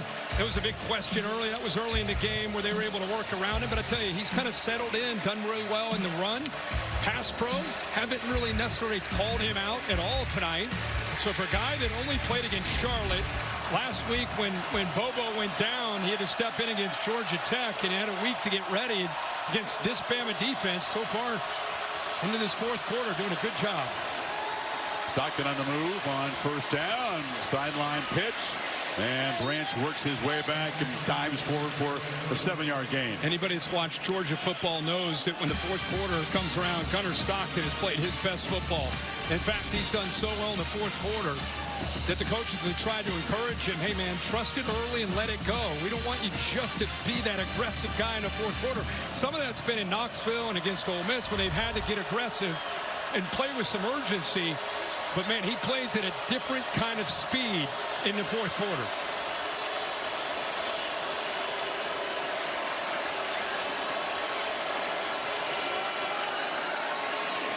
Pump fake off the edge, and it's complete to Delp for a 1st down. So Bobo calling a couple passes. Yeah, important to answer for Georgia, just because in this dome right now, it's, you know, you can't tell with all the crimson and red, but it does feel like a 50-50 crowd. Alabama, for the first time after that touchdown, their crowd's starting to feel good. If they would have gone to 3 and out, boy, they give the ball back to Bama. That's a different story. But a couple throws, staying aggressive, trusting the quarterback. They get a 1st down here.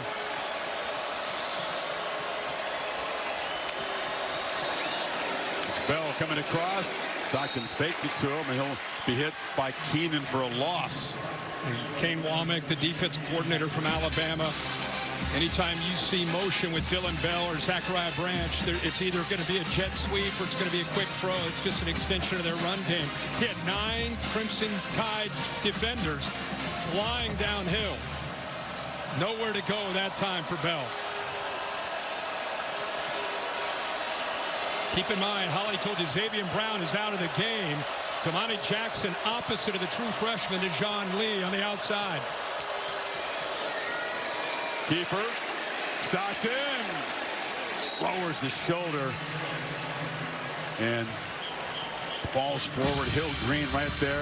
You got to keep an eye on that. That was a tough hit right there. That's the risk you take with this +1. It's a tough thing for the defense to deal with because you got the running back leading the way, Nate Frazier. But that's the big hit there by 41, right on the head. Stockton was fired up. He was, I don't know, he was talking to one of his offensive linemen after that play. He's taken a few big hits here these last few plays. Need 4 on 3rd down. Keep the drive going. Trying to scramble for it. Not going to get there. He was closed down. Keenan made the tackle. Quay Russo got there and forced the issue. And the Tide do get that stop you're talking about. Boy, Chris, this is remarkable here on this 3rd down.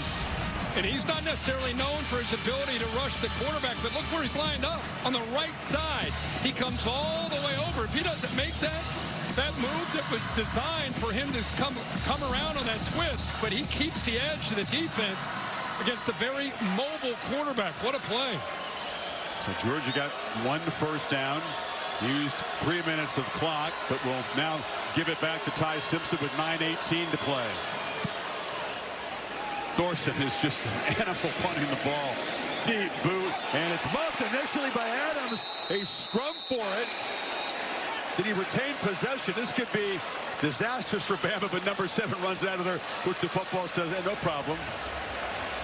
It was adventurous, though, and the Tide will be backed up at their 5. Again, a long way to go, but within 14. Georgia dominant through the first 3 quarters. Alabama has a 4th quarter touchdown. Inspired, emotional Georgia defense. Tide went 91 yards on them last time. And C.J. Allen, the enforcer, the leader, reminds me so much of Nakobe Dean, what he meant to this defense. Same kind of personality, number 3 in the middle. Tide 96 yards away. And Simpson underthrows Edwards. On his back again. I mean, he's trying to give his receivers enough time to run their routes and separate. But these offensive linemen are getting pushed back right into his face. And not even blitzing on that one.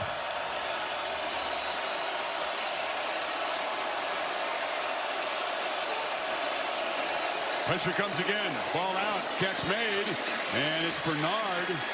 Tried to create some magic there after the catch. Knocked down a couple of yards short of the marker by K.J. Bolden. 3rd and short. Starting to find ways to get Bernard the football. Remember, he had that big touchdown. Had a couple broken tackles. Big 3rd down here for both teams. Under 9 minutes. Been a story from the start. Alabama just 2 for 10. Most of them a lot longer than this 3rd and 2. See if they bring those backers. They've been very, very, very effective by bringing linebackers. Hill moves back in to perhaps block the blitz. Simpson flips it out, drops. Caleb Edwards, the tight end, big shoes to fill. Josh Cuevas just can't go, and he's an example of one of the young guys that has to step up and play a bigger role in the drop there on his 4th down. Offense on the field. Yeah, offense on the field. You need 2 scores. He's just kind of leaking there, but there's your guy, C.J. Allen, right at home. They didn't blitz him. Let him sit there and read the eyes of the quarterback. Maybe the ball game for Alabama. Keep hope alive. Got to have 2 here. Long throw, no chance. Bernard was intended receiver. Pressure came again, but that was way off target, and the Dogs will take over in the red zone. And a long, low percentage throw on 4th down and short. I mean, you're trying to get it to 5. He was stacked. But like I said, that is a tough throw to make to the wide side of the field against the best corner from Georgia. Don't know if that's where DeBoer wanted the football to go from that reaction. It's been a little fuzzy for Ty Simpson tonight. It was so clear, so efficient 10 weeks ago. It's been a massive struggle against this Georgia defense. And now the Dogs, he just hammer the nail in here. Take over from the 12. Knockout punch opportunity. Their home crowd senses it, feels it. They want a quick touchdown. Or a slow touchdown. No, let's take a touchdown. That's a good point. Even better. Sudden change. It's Stockton who faked it to Frazier, then kept it for a couple. I think he kind of aborted that, just came off it, just to be clear, with Alabama getting some penetration. James Smith got in there pretty quickly. Don't risk the exchange. Yeah, just you end up, it's an either or on a zone read. Just to be safe, if he hands it in there and James Smith blows it up, that ball goes into the air. So smart decision to get out of there and just take as many yards you can get. Got stacked right at the line of scrimmage. You're right. The crowd does want a knockout touchdown, but even a field goal makes it a 3-score game, and Kirby well aware of that. Ooh, Frazier smacked hard and driven back by Deontay Lawson. Yeah, just want to say something about Deontay Lawson, just a fifth-year senior out of Mobile. Went to Mobile Christian. We've been sitting down, you and I and our crew, for 5 years with him. One of the guys you pull for. He's been through some injuries, some adversity, and really the glue as the Nick Saban era ended and the new era began with Kalen DeBoer. Having him in the middle as a leader that's kind of a quiet, humble guy, he became a more vocal leader. Great play there.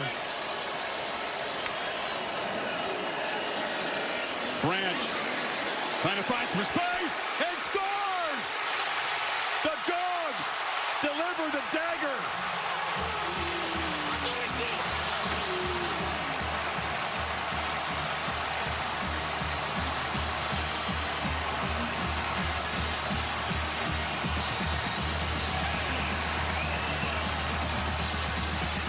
Hey, Kane Womack, first thing he said is we've got to leverage the football, especially when Zachariah Branch has it. We can't give him space. Pretty good effort here by the block by 7, Lucky, but watch his instincts right there. Foot in the ground, stop and start, and then the acceleration. As good as anybody, if not the best in the country, but just the natural instincts as a ball carrier after he makes the catch. So dangerous. Give the assist to Lucky with that block in front of him. The way that Branch has evolved, he was kind of a secondary weapon, kind of a jet sweep, bubble screen kind of guy. They really featured Colby Young early. He got hurt. Branch has stepped up tonight. Look at the acceleration. Dogs back up 3 scores, 6:51 away from an SEC championship. 1 net rushing yard for Alabama, their longest run tonight, Kirk. 5 yards. That 1 factors in the 2 sacks against Simpson. Here's that 4th down play in the previous possession. Yeah, gutsy call, surprised with the decision to throw it as far as they threw that against the top corner. And Georgia takes advantage of the short field. What a move. He's been doing it all year, like you said. And this is the guy that we're going to start throwing around game balls for Georgia. It's easy to look at Stockton or Frazier or Zachariah Branch, but man, there's so many questions. Losing Drew Bobo. Been a lot of moving parts around the center. Bobo's been the guy that's been kind of that guy you could count on through being healthy and being the leader. And Malachi Tolliver has really played well in his absence. Redshirted last year, spot duty, sparing duty really in his redshirt freshman year. And there's Bernard, the kind of play they needed in that 4th down that you just showed. Gainer out across the 40, picks up 16. Yeah, and again, Georgia just with this big lead, they're just sitting back. See if they start bringing those backers that have been effective, walking them up.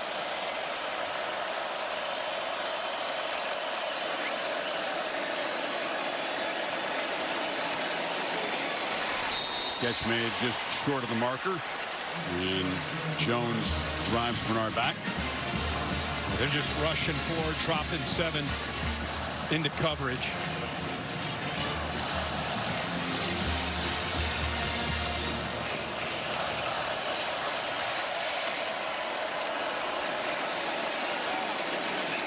Tried to find Bernard yet again. Everett broke it up.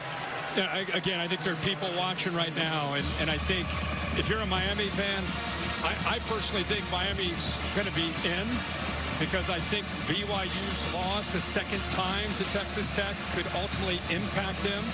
I think the discussion's going to be Bama and Notre Dame. I think that's what just in my opinion, I think that's what they're going to have to weigh. and look at all the things you look at, and Bama's got a lot of good for them. Notre Dame has some good for them, so it's going to be an interesting discussion, I'm sure, in that room. We'll pick up on that in a second. Tide need 2 on this third down.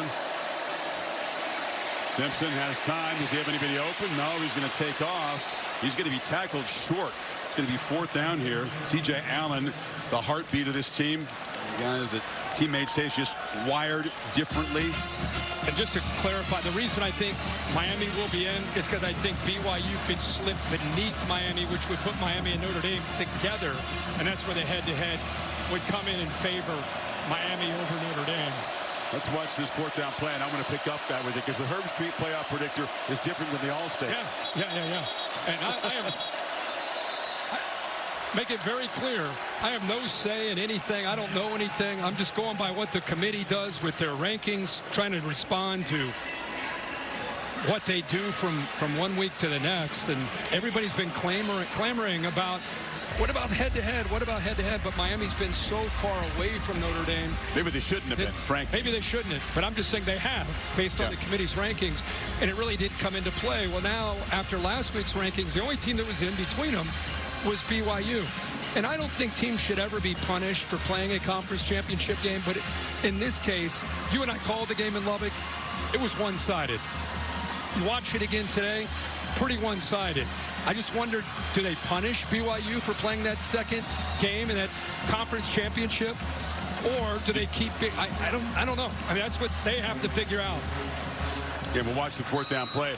Alabama fans hope they don't get punished for playing in a conference championship game. Sure. Difference is they did beat Georgia in Georgia the first time. They didn't lose twice to them as the Cougars did to the Red Raiders. That's the difference.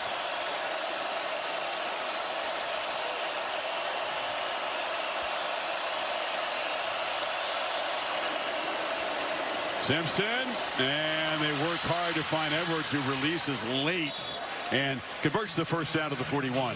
Good job of staying, kind of riding that, caught the defense's attention, started to commit towards that, looked like a dive to Hill, and he did a good job of reading the defense and pulling it out and just leaking that freshman. Did not run on the play. Please set the game clock to 5 minutes and 15 seconds. And please set the play clock to 40 seconds. Both the game clock and the play clock will start on my signal. He did a good job of riding that to safeties. Linebackers came down. He's able to slip it out to Edwards for that 1st down.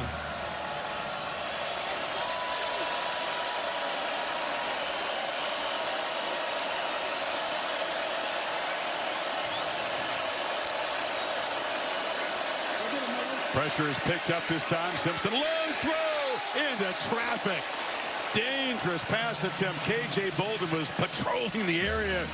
Kirby knew they were that close to a pick. And Ellis Robinson won. Watch him. He's reading the quarterback. He doesn't even go with the receiver. He's got a safety over top. And I think with the very close by Bolden making a play on the ball, but Ellis Robinson's right there too. So you have 2 different defenders right there. And Kirby knows they missed one there. Good job of disguising that coverage. Bolden may have broken up an interception from his teammate. Robinson was waiting for the football.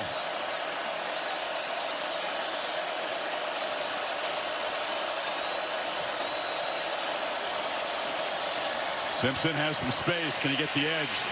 He could not escape Zayden Walker, the young edge rusher, who lose 5. He lined up over the center right here.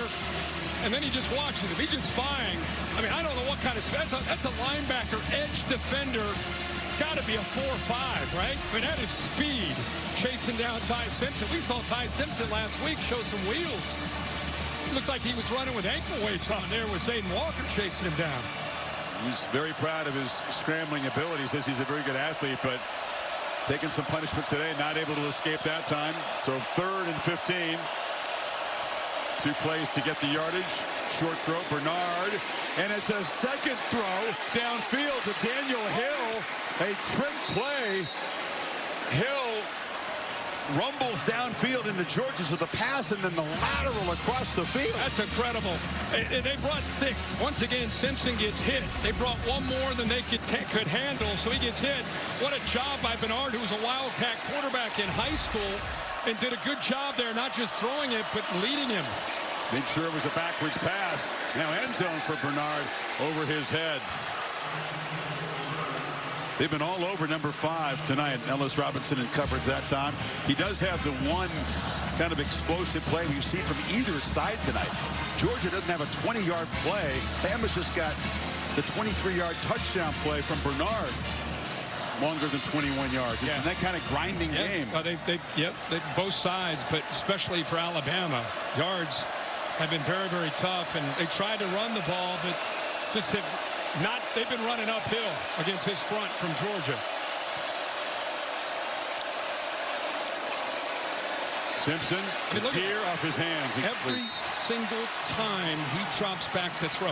Remember, this is the same teams that played, what was it, 10 weeks ago, or however long ago it was, and we all marveled at the job Ty Simpson and his offensive line did, went into hostile territory. They converted on third downs, especially early in the game, the first 8, but he had time. He had a clean pocket. Tonight, 18 pressures in this football game. Every time he throws the ball, he's got somebody in his face. Like most college quarterbacks, Simpson's numbers are far, far worse when he's under pressure. He's just so efficient with a clean pocket. It's actually a pretty startling difference. And tonight it's been a big, big factor. Just has not been able to make quick decisions and clean throws when he's been harassed. That's one for Williams was way short. Yeah, and I think when you have that kind of success as a defense, Kirby talks about this a lot. Glenn Schumann, they're not always caught up in how many sacks did you have. They have 3 tonight. They don't care about sacks. They care about affecting the quarterback, which they have done almost every time he's dropped back to throw. 4th down and 10 here.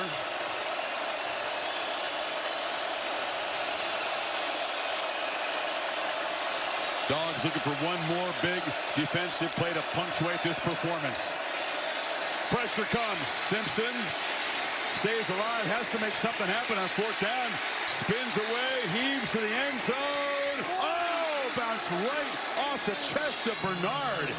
Somehow that ball found its way to number 5, but he couldn't come up with it. Yeah, that ball, it was just a desperation throw. And somehow K.J. Bolden, it went up and over him.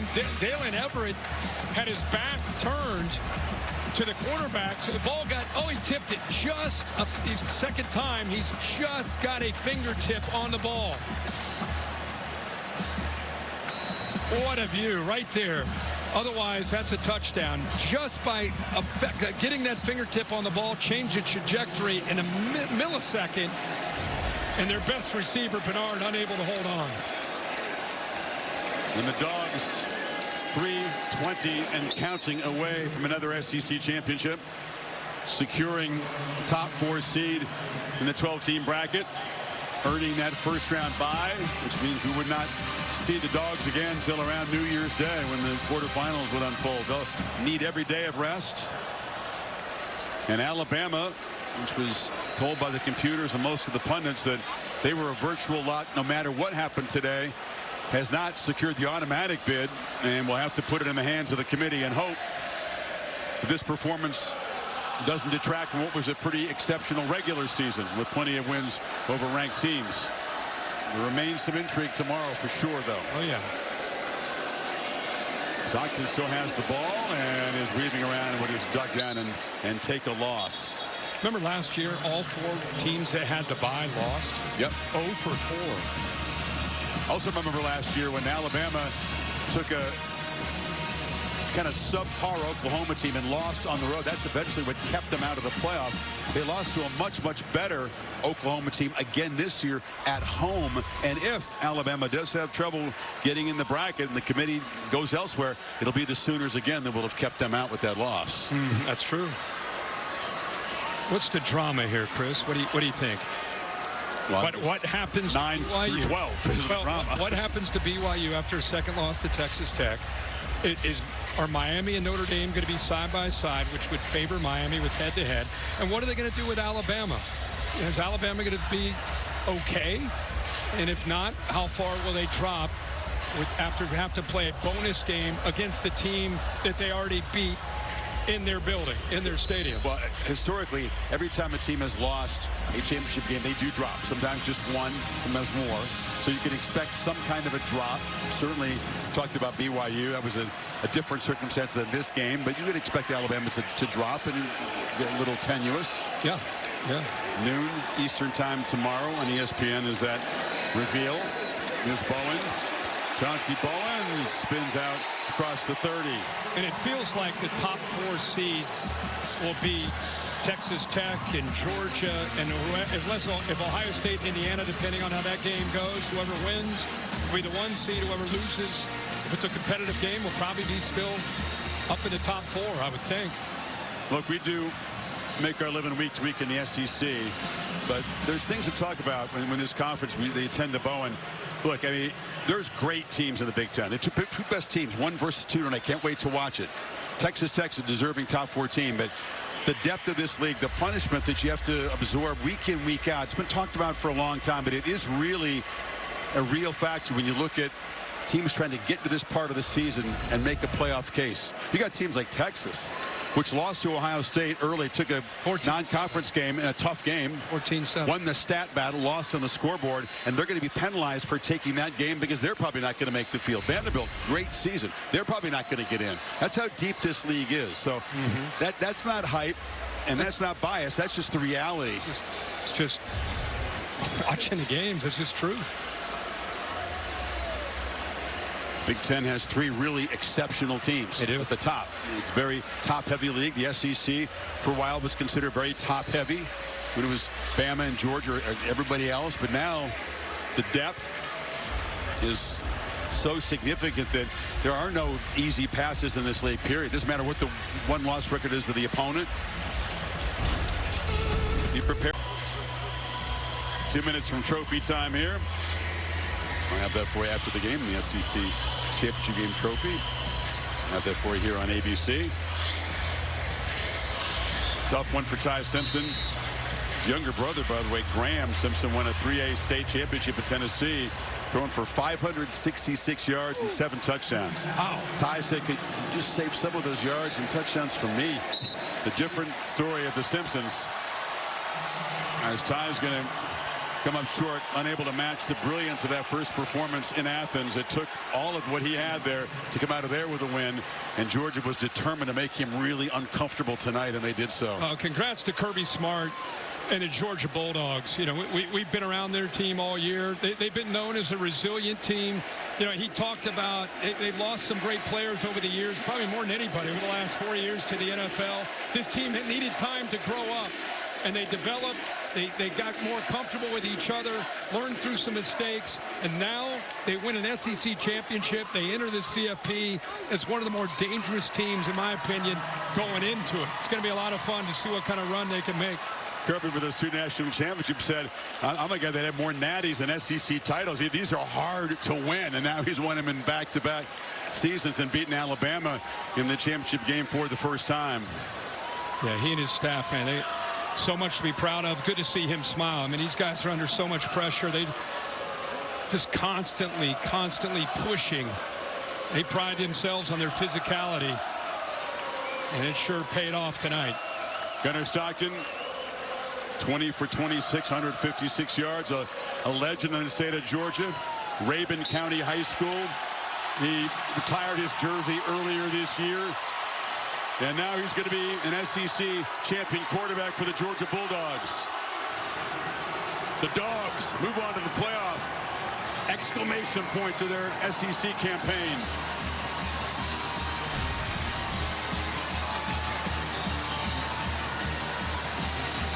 And let's hear from Kirby with Holly. Well, Coach, how sweet is redemption when it comes with an SEC championship trophy?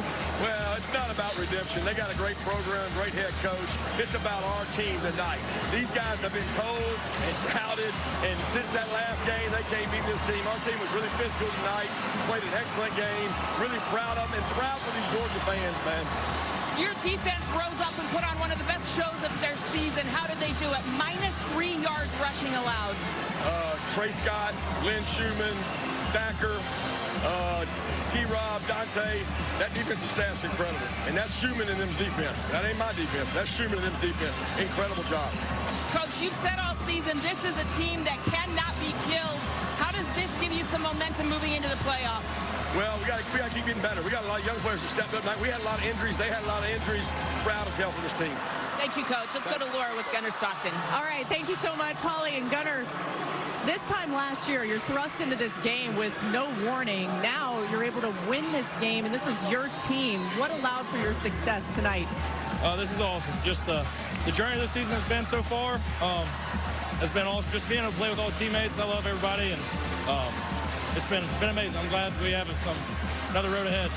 Yeah, I know it breaks your heart that your friend, center Drew Bobo, couldn't play in this one, but what can you say about the way that Malachi Tolliver stepped up?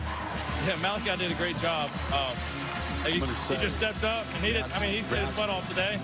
And I know this one hurts for Drew, just how much it means to him, but Malachi did a heck of a good job, and I was proud of him. You got a front row seat to seeing your defense absolutely hunt Ty Simpson. What did they show you tonight?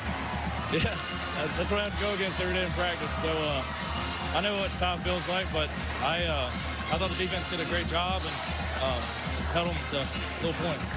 I know you guys didn't want to make too much of this being a rematch, but you were able to get the better of this Alabama team after they did that to you at your place earlier this season. How would you describe just how well this Georgia team is playing right now when it matters most?